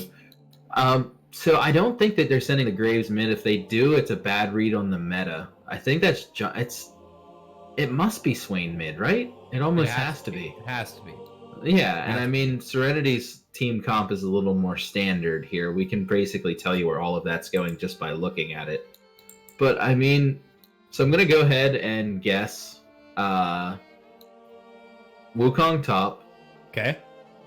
Graves jungle, Right. Swain mid, and then Trundle Affilio spot lane, especially considering that they played the Trundle support and it worked really well in game 1. Let me hit you with the counter, okay? Okay. Trundle top, Okay. Graves jungle, Wukong mid, Aphelios 80 carry, Swain support. I don't know. That's so spicy. Is it? Is that really that's that spicy? I don't know, Wukong in the man. Karma mid, I don't. Oh, that would be rough.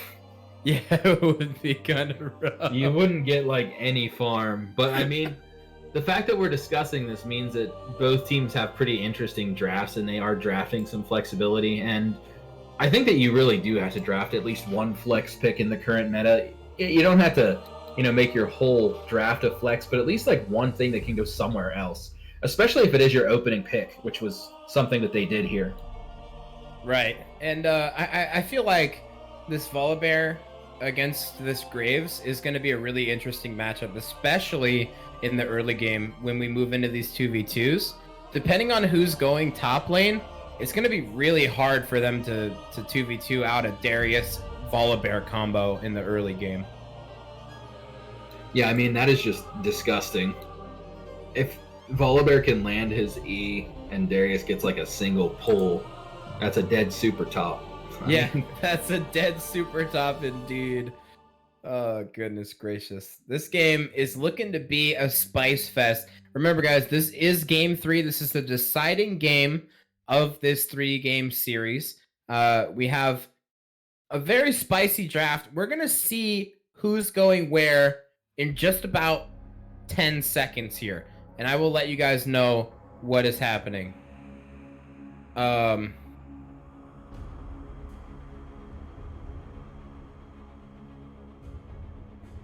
yeah, oh, that's a good point from production. They can actually switch it up as we move through this draft.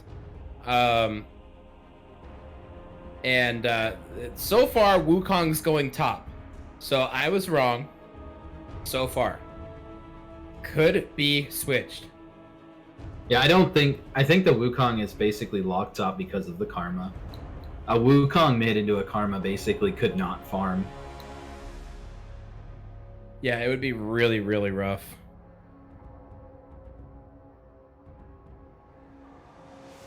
Okay, so Swain is locked in for mid lane, so it looks like, I'm just saying it looks like Tame was right and I was wrong. It looks like, thus far. But they can switch it up. I mean, I'm not going to throw out any told you so's here or anything. It's like, it was a very complex draft. This is the one time you can hit me with a told you so, Tame. Nah. You're gonna save it for next time? my ability. Yeah. You're gonna save it for next time. Yeah. Okay. All right. He's saving it for next time they build Tank Olaf or something. Oh God. I did not like that. That was very, very, very. You're just like that one GIF where he's just like, nope, don't like that. Nope.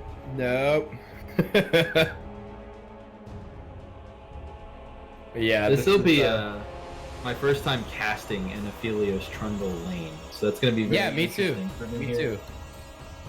I honestly don't know how they really work together in the lane, so it's going to be a learning experience for me as we go here. Yeah, it's going to be interesting to see how they play this out. Trundle looking to block the dredge lines with the pillar. We'll see if he's able to pull that off at any point.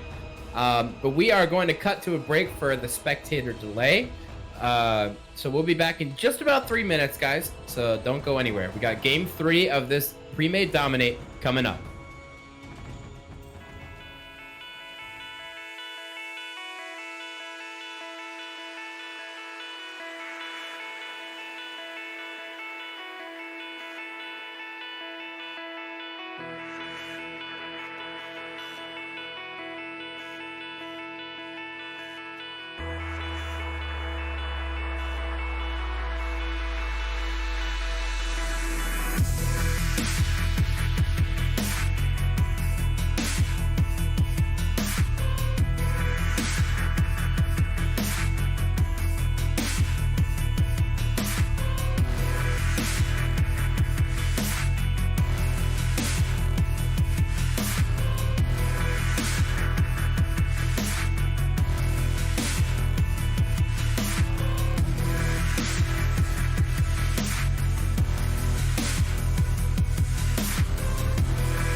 Hello and welcome back to Game 3 of this Premade Dominate Week 3 matchup between Serenity and Bodkill's buddies. I am your play-by-play caster, Mikey, joined by my best friend in the world, Tame.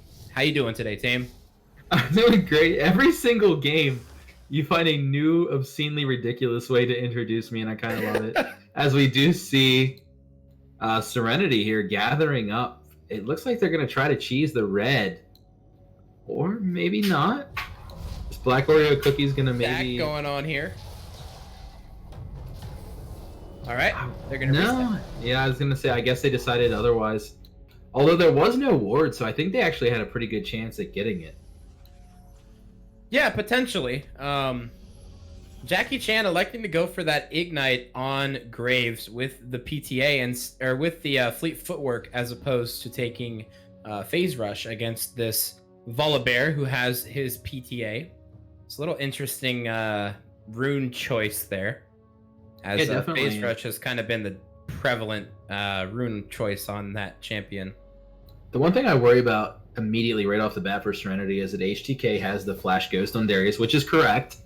I mean, if you really think you can dominate your lane opponent, that's what you go for. However, with the TP on the Wukong, HTK does not have the ability to just do that mindless split pushing this game. Not mindless, but you know what I mean. It was sort of like non-interactive split It was pushing. it was relatively not interactive, as in he did 5k damage to champions in 30 minutes. Yeah, and most of that was in lane, just trading. Precisely. But anyway, what I mean is that really limits the playstyle that I think kind of carried Serenity to a victory last game. Not having TP in the top lane in a comp 5v5 is very difficult. So we're gonna have to see how that plays out, especially here in the early game. Yeah. Because if he's not snowballing against PK, not getting 3-4 kills in lane, then that does become a mistake. It objectively becomes a mistake if you don't have TP later in the game. Yeah, that's a good point to make, as TP is one of those spells where if you want anything to do with your team, you take it. It's kind of like you don't want to take solo queue spells up in that top lane in competitive. So you know, it is what it is. But we have somebody in chat saying that PK is his father. So PK, shout outs to PK for having his son in the chat. That's interesting, considering PK's like 17 years old. So oh, here we go. Here comes I Am Javi going to get the slow on a Bodkill. He's going to have to flash out. In the meantime, PK getting kind of traded on in that top lane a little bit. Able to pop some pots and get back to a decent amount of HP. Do we know how old PK's son is? I'm very interested to know. Yeah, Hardstuck Reckled, how old are you? To be I don't know if we're allowed to ask that. Somebody's going to throw down a monk of TOS in there. Oh man, pretty standard trade patterns here in the top lane thus far, as PK looks for something on HK. He's going to get the ghost, the ignite going to come out from Jackie Chan. Jackie Chan looking for something. The flash also going to have to come out from HTK. So flash and ignite from PK for flash ghost for HTK. What's worth noting here though is that now Darius is forced to walk slowly back to lane, and without those tools, Darius has basically no kill pressure, especially against a Wukong who has the Transcendent clone and could just get right out of things. I think that's actually very good for Bodkill's buddies there as compared to Serenity's side. I think it's a bigger logistical trade than we're going to give it credit for, or though I'm trying to. Yeah. So just a side note here, PK's son is 20. I am interested in the logistics of that, I suppose. Now, in America, is it legal to adopt someone that's older than you? That's actually a really good question. That is a darn good question. I'm very interested to know if that's legal or not. I don't know. Because if so, that's the only way that PK could be wrecked. What's his name? Wrecked?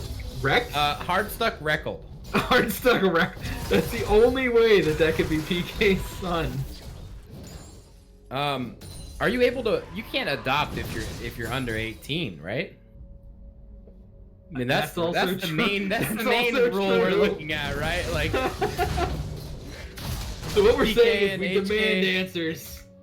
We demand answers. There's a We lot look of across the Ks board in this here. top lane. HDK and PK trading heavily onto each other thus far, as we see there's not really any give thus far in this game for either team, as only Darius has that commanding CS lead thus far. Yeah, I mean, if Serenity loses here, they go to 1-2, which really feels bad in a 9-week season. And if Bodkill's buddies don't keep their 2-0 and turn it into a 3-0, that's a real confidence killer. If you start the season 3-0 and you're in a 9-week season, you've already guaranteed a 33% win rate for the whole season. So, I mean, that's a great start. So I think both these teams are playing conservatively with respect to their own mental and status.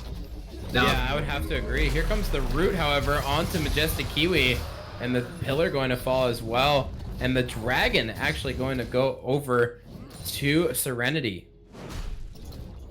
Yeah, I mean, it's sort of seed early game stat that's been working for Bodkills, actually. And here we go with Jackie Chan. PK going to drop the ultimate. The Cyclone knocking up HTK. He's not going to be able to survive, and that kill going over to Jackie Chan on this Graves. And I mean, there you're going to see the effect of what I mentioned earlier, the sort of cascading effect of Darius not having those summoners and not having TP. The character feels extremely bad if you're not extremely successful early. And I do not consider a 1 CS lead being extremely successful early in the game. I would have to agree.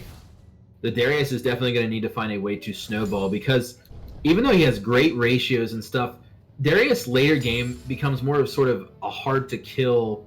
Or wait, his name is HTK, so maybe that's even what it stands for. He becomes sort of a hard to kill like sack of meat later in the game, almost like a Garen, which, I mean, he was made as a counterpart to Garen, so it makes sense. Although, I mean, that's a bad analogy now, because Garen is what now, like a hyper-scaling weird assassin juggernaut or something. Yeah, he's basically like Master Yi and Jax had a baby. But in the meantime, I'm Javi going to get the stun onto I'm Bodkill, and Bodkill able to get the kill onto I am Javi despite him canceling out the turret damage. Yeah, I mean, it's remember, if you dive an Ornn, you're gonna hear the horn. If you dive a Swain, you're gonna feel the pain. I mean, we got one of these for every champion in the game, baby. The root going to come out as Black Oreo Cookies eats a tower shot and some poke from the Bodkill. That was impressive. How much of Karma's health bar there just disappeared. As we do see a 2-0 lead open up here for Bodkill's buddies, and that's now almost 1,000 gold lead, which they haven't had before. Swain, yeah, they haven't started with the Chad TP. Either of these two games have not started very well for Bodkill's buddies, so this is definitely promising for them. As Bodkill going to get the slow, just barely missing the root on the Black Oreo Cookies there, as he's going to look to reset on this Karma. Today I learned that Karma's cape is not part of her hitbox. The great thing about League of Legends is you can play it for as many years as you want, and you always will or should be learning something. Every day. Every day I learn how bad I am. Oh, here we go. Here comes the Cyclone from PK, able to knock up I am Javi and cancel out the engage, and actually really well played by PK there to get out with the flash. Yeah, I mean, if we're speaking of... Oh, are they re-engaging? Wow. If we're speaking objectively here, the Volibear should have waited to go in until the second tick of Cyclone was used. That really allowed PK to get away there and sort of go for the outplay. But, you know, hindsight is 2020. The year. That's true. Hopefully hindsight will be 2020, and we can leave this year behind all of us. That's the hope. Oh, Ruffy just barely missing the ultimate. That actually would have been a kill onto Majestic Kiwi had he hit that. And, here comes the Bodkill going to drop his ultimate in this mid lane, trying to chase down Black Oreo Cookies, not able to hit the hook. Here comes I am Javi. I am Javi not going to find anything there. He's just going to clear some vision as we look bot lane. So now they have 2 ultimates, 3 ultimates down as the Herald is up, and I was going to say that's actually worth noting because he's on it right now. So they don't have the Wukong ultimate, they don't have the Swain ultimate, and they don't have the. Oh, they're actually down 4. The only thing they have is the collateral damage coming out from the Graves, who is, aside from the top gank in this game, been somewhat invisible. So let's see what he does here. Nothing. The Rift Herald going to fall, and that's going to be another objective going over to Serenity in this game. Yeah, that's I was wondering if Graves was going to give a little bit of a harder contest there, since he could basically do it from range. Here we go. And some more poke from Bodkill onto Black Oreo Cookies. And Dwan looking, but not going to end up going in, and he's going to walk back bot lane to help out his buddy Rami on this Phelios. There's a significant CS deficit in this bot lane thus far. I mean, in the Kai'Sa Phelios matchup, you almost expect to see it. Especially when Kai'Sa can get that Manamune and just press Q to clear the wave. But I think it's something that definitely shores up later, because Aphelios has an extremely powerful wave clear later in the game, around 20 minutes or so. They have no... So the bot lane is going to rotate. They're going to start up the dragon. Jackie Chan, Bodkill, Rami, and Dwan all in position. I am Javi, not going to contest, and that's going to be a Drake going over to Bodkill's buddies, their first objective of the game. Oh, he pulled the clone. That's one of the things that makes the Wukong Darius matchup so interesting, is that it's basically a skill matchup based on the fact that Wukong needs to use. Here comes the ultimate from Clancy. He's able to hit it, and the knockup and the stun and everything onto Dwan, and he's going to fall. In the meantime, here comes Jackie Chan trying to turn it around onto I Am Javi. He's going to have the ultimate. There is a giant damage burst from Jackie Chan, and that's going to be another kill. The root going to land on the Majestic Kiwi. He's getting slowed out by both the Gravitum and this Jackie Chan ult red buff, and that is going to be 2 kills going over to Bodkill's buddies. In the meantime, Bodkill looking for one himself onto Black Oreo Cookies, trying to get a pick here, and he's going to get knocked over the wall. He's like, oh, hey, there's a jungler here. Yeah, massive play there coming out from Bodkill's buddies. Graves, I had criticized him for being almost invisible aside from the top lane gank, and now we know why. He was just chilling out in the jungle, finishing that warrior enchantment right there to go down and just put down some massive damage into the members of Serenity there. Yeah. Really well played out of Bodkill's buddies, and especially out of Jackie Chan. This may be a Rift Herald drop in the mid lane, and it looks like it will be. Jackie Chan and Dwan are here, however. They're going to try and get this out, as they're only going to get the 2 plates here unless Rift Herald is able to auto a second time. The gold didn't go to anybody there. Correct me if I'm wrong. No, it did go over to I Am Javi. I Am Javi. Well, yeah, I mean the innate guaranteed, but they didn't get anything extra out of it, which is a little bit rough. I don't think that was even running out for him, was it? I just looked at it. It looked like he had a decent amount of time left. Yeah. But that was like, I guess, what he thought was his best opportunity to get anything out of it. Well, you do have plates leaving in 45 seconds. So That's true. That was the really innate timer that he was looking at. So it's either get the free 300 or so gold and that's it, or don't get any gold. Can we talk about the disenfranchisement? Ooh, Dredgeline just barely missing in the bot lane there. I was gonna say, can we talk about the disenfranchisement that I feel that 2 plates are worth more than somebody's life in the world of Runeterra? I think that's horrible. The Dredgeline lands this time. The ultimate going to come out as well, and that is a dead Aphelios. And they're looking on to Dwan, but he's going to get the Subjugate out and try and get himself nice and tanky so he can get out for free. I'm just not sure why, as Aphelios in that situation there, why you're standing not behind minions when there's a Nautilus on the enemy team there. You have to be heads up and thinking there, as Kai'Sa is going to continue to extend her. And it's not like we haven't seen this Nautilus yet, you know? We saw exactly. This exact thing happened last game when he was on Senna. And now you have PK and HTK duking it out on the top lane, and HTK is looking for a dive here. The ultimate going to come out, and that's going to be a kill, but a trade back for PK, so a 1-for-1 up there in the top lane. That's actually a win for Wukong. Yeah, I was going to say, I mean, the Darius sums are down again. Yeah, I think that I would say that's a win for Wukong. It absolutely is, because you traded nothing positive, and now Darius basically can't do anything for the next 2.5 minutes or so. I mean, I don't think Darius had to force that. I feel like getting out the Wukong ult and then coming back in a few seconds would have been a better trade idea. You know, you get the ult out, you back off, you have Wukong bleeding, you have him low, you get back, then you come back in, and then do what you just did, right? Yeah, I mean, you have to, right? Yeah, that's definitely the way to play that there. But again, hindsight's 2020, horrible year, all that jazz. As we do take a look across the board here, we see items coming online. You know, Jackie Chan maybe looking for something mid on the Black Oreo cookies. Bodkill can hit a root here, and that might be a dead karma. Being patient.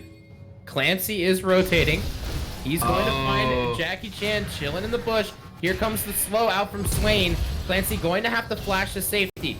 And that is going to be that as we see more trading. Clancy now about half HP, going to look for a reset. Bodkill is looking for more, however, and so is Dwan. Ooh. Oh, that was cheeky. He almost got it. Did he steal that? No, it was very close. He almost stole it. Oh, no, he didn't. He stole that. Okay, wow. Yeah, he stole that. Wow. It looked like to me after the grasp, it looked like he had 101 health left, but I guess on the pull back, he must have gotten it. Here comes the engage. Dwan going to flash forward. He's looking for Jackie Chan, but here comes PK with a giant cyclone, going to knock up 4 members. Here comes the ultimate from the Aphelios. He's going to get another kill for himself, and they're chasing down Black Oreo Cookies. Dwan not tanky enough to take that, and they're going to look to turn onto this Drake. Woo! I think we might need to add Duper onto PK's top title. The Super Duper top. That was a very fat cyclone. That thing was slamming into the enemy team. And they TP top lane. Bodkill is there, however, going to drop the ultimate. That is a dead karma. Still getting all this healing from the minions. He's got almost a fully stacked ultimate. That's going to be a lot of burst if HTK decides to turn this around, but he is not going to. And Bodkill with a clutch TP to save that tower. Is it just me, or does Swain's ultimate AoE like not show? It may be just me. I feel like I don't see it like I used to feel, like the big like the dark particles, you mean? Like the big dark soul-filled circle around Swain. It's right. I haven't been seeing it for a while now. I feel like I'm just living in like sad boy land when Swain ults. It's really hard to follow it. But yeah, as we see here, I mean, that's definitely a good grab for Bodkill's buddies. I mean, the gold, it's just like we're deja vu 3 games in a row now. The gold is just separated by less than 1,000. The objectives are fairly even. The towers are slightly favored for Serenity again. Now, we have to see at this point if it's going to be a Game 1 style play for Bodkill's buddies where they explode into a 6k gold lead, or a Game 2 style one where they get caught out and fade into obscurity by giving up the Baron. Yeah, we're going to have to see as Black Oreo Cookies get some decent poke onto the side of Bodkill's buddies. Black Oreo Cookies... Okay, he's not looking. I was very confused for a second there. I thought he was trying to go in there. Yeah, I mean, Karma does play that sort of zone poke style. I think they were just trying to shove him back there, maybe go for some vision dominance. All right, we're looking for a contest onto this Rift Herald. Here comes the TP from PK. Are they looking to fight here? You almost have to be. You invested a lot into this. Jackie Chan getting slowed out, and that's going to be that. So... they're just not rotating in time for that Rift Herald. Yeah, I think it was just a little bit of a miscommunication there. I think the TP was a little bit overkill. And they did, shout out to Serenity though, they did a really good job of disengaging and just getting back at the end of that there. Oh! We're going to land onto Majestic, and he's going to miss the ultimate, going to not land onto him as the flash comes out from Majestic Kiwi. So a lot of things burned there for just a flash. We're seeing the Graves R being pinged. Worth noting is that the Darius sums are coming back up here. He has a flash here in about 10 seconds. His ghost is back up. He is level 12. Oh, the ult over the wall from Majestic Kiwi. What a play by him, as Bodkill looking to get the root onto him, but not going to find it. As Bodkill's buddies looking to siege here. I am Javi, trying to give the blue over to Black Oreo Cookies, eventually gets it. PK looking for a flank here. Starting to worry there about the Cinderhawk taking that. It was sitting at 1 health. Ooh, the double root. Here comes the ultimate from Rami, and that's going to be a dead karma as they look for more here. PK on the flip side gets a double knock-up with his... Oh my goodness gracious, Wukong is so not balanced. That is 2 knockups in your kit for absolutely no reason, by the way. As they look to turn onto this second mid lane tower, and this game is starting to look a little bit like game 1. Absolutely. We just had stated a couple minutes ago that we were at that break point, and it does look like they're going game 1 style here, but you just reminded me of that like 2-month-old Reddit thread, where it was just like, why does Wukong have 2 knockups? And the answers were just like question marks, and like nobody could really decisively give an answer. Like, Wukong would still be pretty good in his current iteration if the second part of his ultimate didn't re-knock up, right? Like, he would definitely still see play. Absolutely. Oh, yeah. Great champion. Yeah. But that aside, they are now up 2k gold. The towers are even. They have a Drake lead. The Herald isn't really as much of a big deal. They have it on the Darius, I think maybe to sort of make up for the lack of teleport, so he can sort of back and go where he needs to on the map more quickly. But we're gonna have to see where he decides to throw that. He can't split this game. He might just drop it mid. All right, looks like we're getting a dragon set up as that's spawning in just a little over 20 seconds. As we get the blue buff going over to the Bodkill on this Swain. PK looking for something, going to get the Cyclone, but in the meantime, Juan getting rooted, but the subjugation making him so tanky.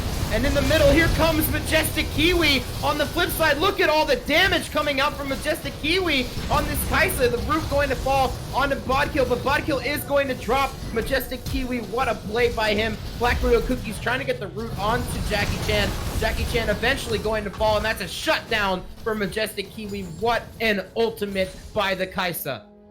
Absolutely. Well played there, and shout out to the Darius there. Remember, I had mentioned that his sums were back up. He only had to use the Ghost there. Got onto the back line, had 3 people bleeding at 5 stacks, and then dropped the double ultimate for the double kill before going down. So, I mean, really enabling them to win that fight on the back of, as well, Majestic Kiwi, as they are burning this Baron. That's going to be free for them. So, we got deja vu of game 1 and 2. We got absolute replays. This is insane. We saw Bodkill's buddies pull ahead in the same fashion they did in the first game, and suddenly we saw them just give away a fight and give away a Baron in the second game, and we see Darius just throwing down the Herald here. But we do see Bodkill going for the Drake. They are going to contest this. Here comes Black Oreo Cookies and HDK. They are looking for something here. Clancy and I Am Javi have now closed in. They do have their smite available. I Am Javi, actually no smite. We'll have smite once they get it down to the HP. There's the smite. Okay, we're good. I misspoke. Anyway, Rift Herald is going to get a charge off here for sure. Clancy, just barely missing the dredge line, but in the meantime, the hook comes out from HDK. They're gonna drop Jackie Chan, and he's going to die, and they're gonna look to siege mid with the Baron, as they have only 4 members alive. Yeah, I'm not sure there if it was the right move for them to even pull off the Drake. I feel like they were DPSing it fast enough. They could have finished it and probably disengaged with some CC as well. Instead, they give over the Drake and then get caught out in the mid lane too. So it's feeling kind of like Throwsville at this point. You know, they are now down 4,500 gold. We have a Baron power play swing here of almost 6,000. That's insane, and the power play isn't even over yet. I mean, they still have plenty of Baron to go, so that is a massive swing. That's almost ludicrous to swing 6,000 gold in like 2 minutes.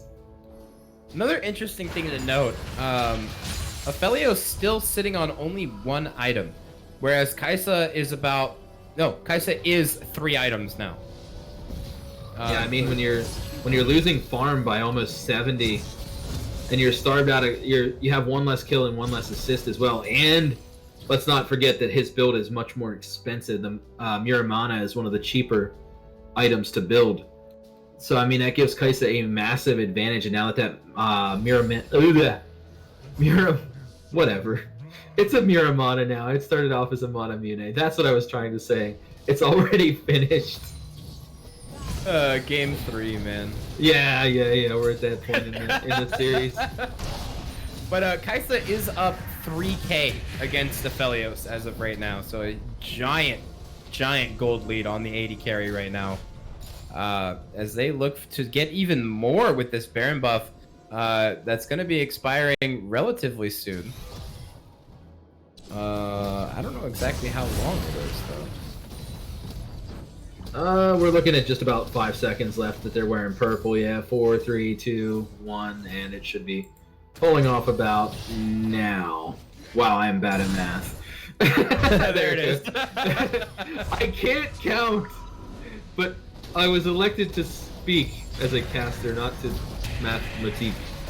There's the Dredge line going to land onto Rami. Here comes Majestic Kiwi on the back line. The Cyclone going to land onto him. In the meantime, Jackie Chan trying to pump out the damage. They are underneath this tower. I Am Hobby all by himself. He's going to fall. HDK trying to get out is going to. Has to burn both summoners. Majestic Kiwi is incredibly low. The slow is going to land on a Clancy. They're trying to chase this out. Jackie Chan trying to get the slow out, but he's going to get poked out by the Kaisa. And that's only going to be a 1-for-1 as it turns out for that giant dive.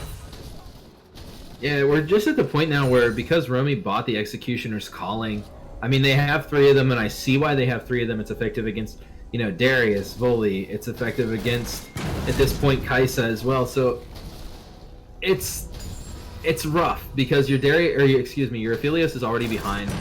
Building the Executioner's Calling puts him further behind, and you could just see in that fight just got absolutely blown up. We're seeing 156 CS at almost 27 minutes, which puts him right around 6 CS a minute, which is not what you want to see on your ADC. And then meanwhile, on the flip side, 234 puts him more up on like the 8 side of things for the Kaisa, which is great farm. So I mean, it's a rough farm situation for him right here, and I don't really know how he can get back into the game. You might be relying on, I guess it would be Bodkill to carry here, because even looking at PK, he's just got the Triforce and like a garage sale going on towards Death's Dance, and he only has 145 CS at 27 minutes.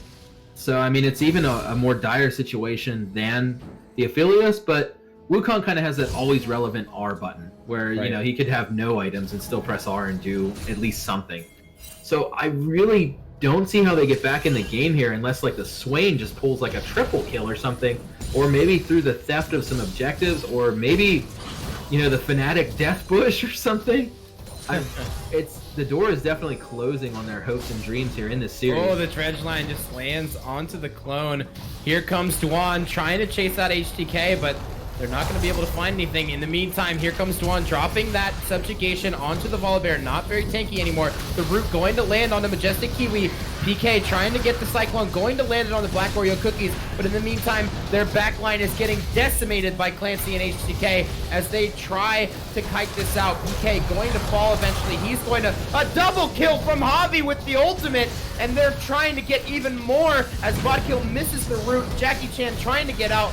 Do they have the damage to finish this out? Bodkill trying to get all the kiting he can, and he's healing so much with these soul fragments. Jackie Chan going to pick up a kill for himself as Javi's trying to get anything. Bodkill gets another kill. Bodkill gets 2 kills, and that is going to be the ace for Bodkill's buddies. What a fight. A really extended fight there. Bodkill really saving the day, and it's almost as if I'm prophetic after that last prediction that if they're going to win the fights, it has to be off the back of Bodkill there. He really did carry them through that fight, and then Jackie Chan coming back in at the end to really be the savior of that was great, and really well played for them to just melt Majestic Kiwi really, really early into that fight. They focused their targets really, really well. Unfortunately, the Aphelios is just kind of didn't get to do a whole lot here, as they are going to start up the Baron. And it looks like it's not gonna be contested in time, as I'm Javi just now spawning. They do not have Smite available for the contest here. They're just trying to poke them out. They do secure the Baron. HTK getting a triple hook.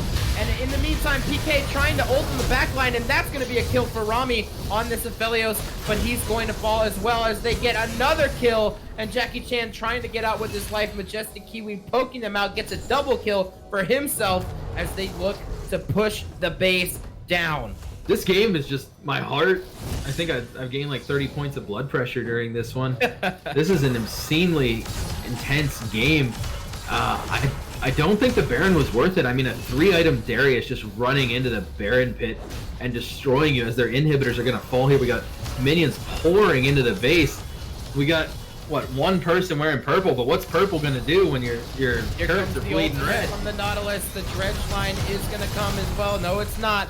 As he drops the stone plate and is just trying to tank out this tower. In the meantime, Black Oreo Cookies looking for the root. They may have overstayed their welcome. Here comes the subjugation. They're trying to chase down Majestic Kiwi. The slow is going to land, but Dwan is going to fall. Majestic Kiwi doing so much damage. He's going to get a kill for himself as I am Javi trying to kite this out. But here comes PK trying to get the Cyclone to land, but is not going to, and that is going to be that. So 3 for 2 on the extended fight after that, and they have lost all of their Barons. Yeah, I mean, nobody's wearing purple anymore, but they do have 3 Drakes with the next Drake coming up here in a bit. I'm sorry, I lost my objective timers there. But we'll be seeing here soon. I mean, can they stay in the game if they get that? It's just, this game is so back and forth. It feels like any prediction that you make is just going to be wrong. Yeah. It's 2 minutes and 30 seconds till the next Ocean Drake. But yeah, I mean, really big shout out to HTK in this game here. Oh, is he going to get caught out? No. HTK looking for this fight onto Romy. I think he wins. Juan. He gets the ultimate down. He's going to pick up a kill, but that is going to be that as he gets shut down by this Aphelios. So a little more gold into Romy's pocket as he is so far down in CS and so far down in items against this Kai'Sa. Yeah, I mean, Kai'Sa at this point is hybridized almost like a Season 9 Ezreal would, just because, you know, get all those evolutions, just absolutely shred through whatever they build. There's no real way to tank the Kai'Sa whatsoever, and it's just feels insane to me to say that the Bodkill's buddies are still up in kills.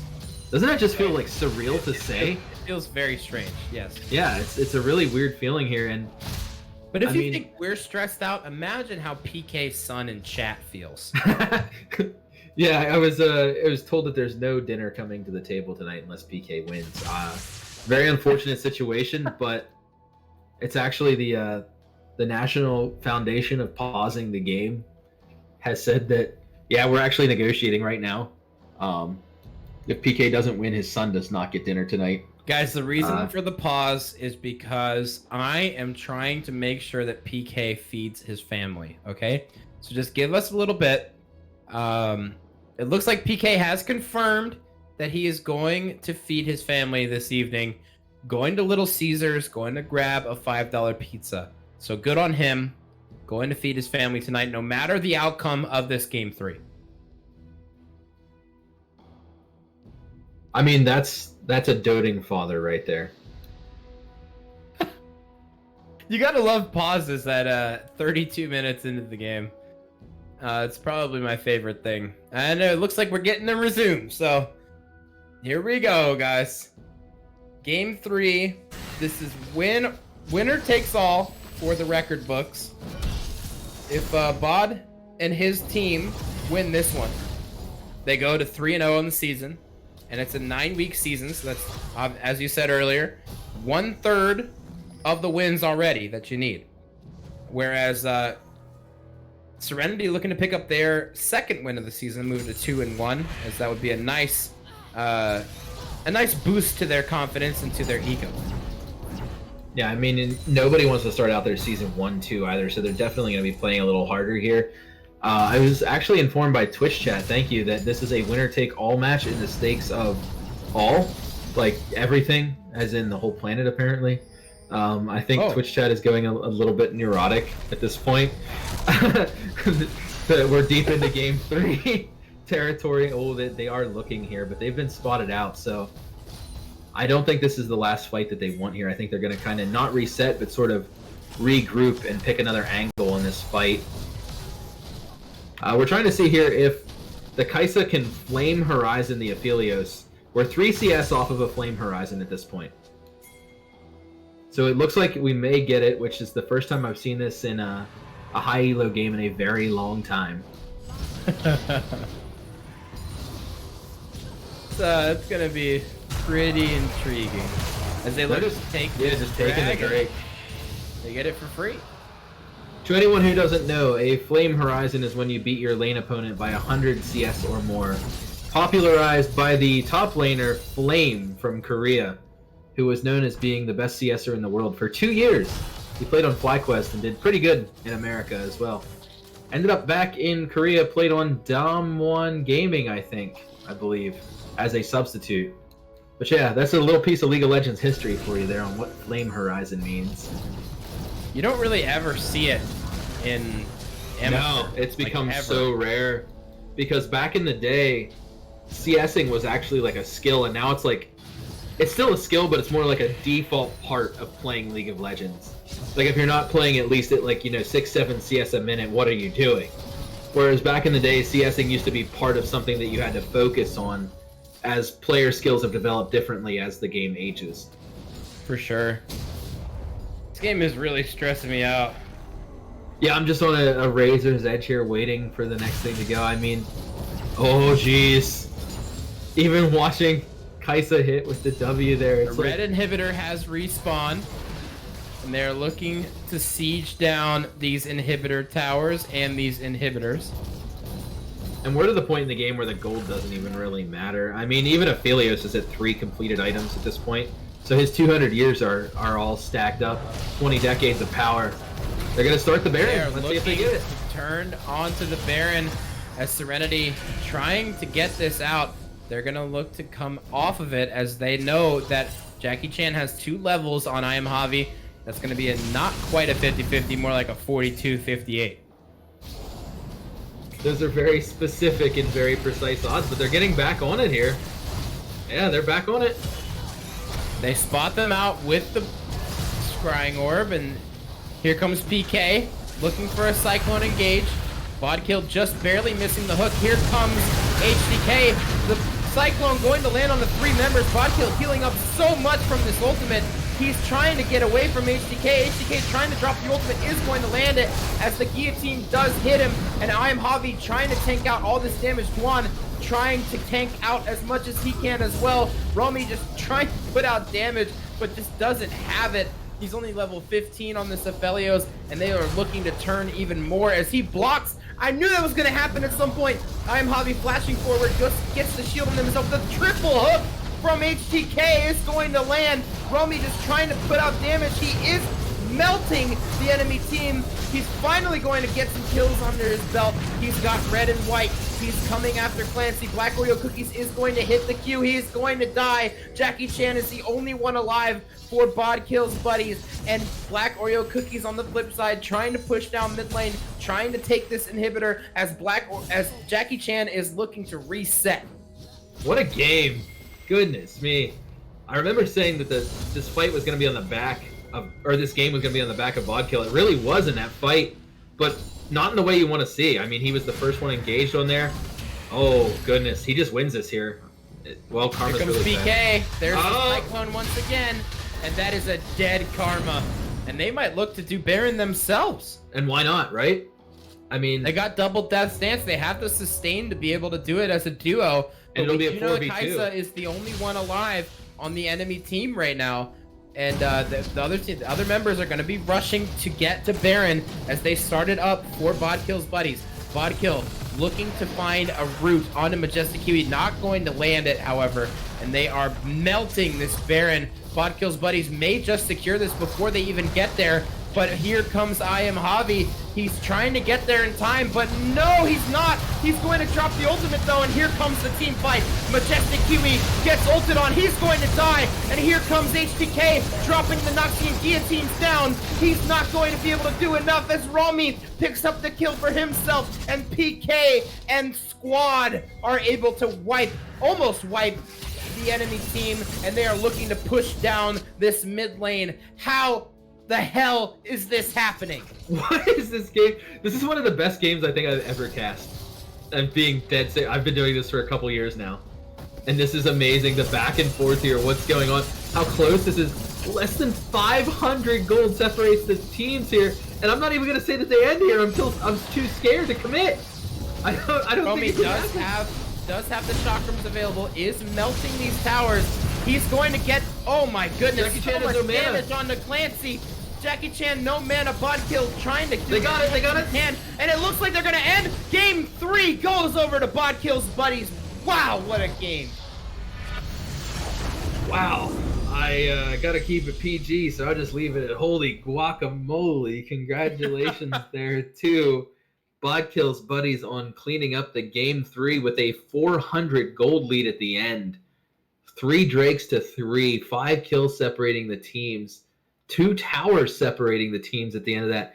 What a close game, or as a famous wrestling announcer would call it, a schlobberknocker. That was absolutely wild. So back and forth. There was so many swings and throws in that game. It felt like a Little League baseball game. It really did. It was absolutely insanely played by both sides. It is incredible how much damage that Aphelios was able to pump out in that last team fight. Basically one-shotting Majestic on that Kaisa. And man, what a well-fought series by both teams. I'm excited to see them both as this season plays out. But as it stands, Bodkill's buddies moving to 3-0 on the season. Serenity moving to 1-2. And Tame, it's been a pleasure.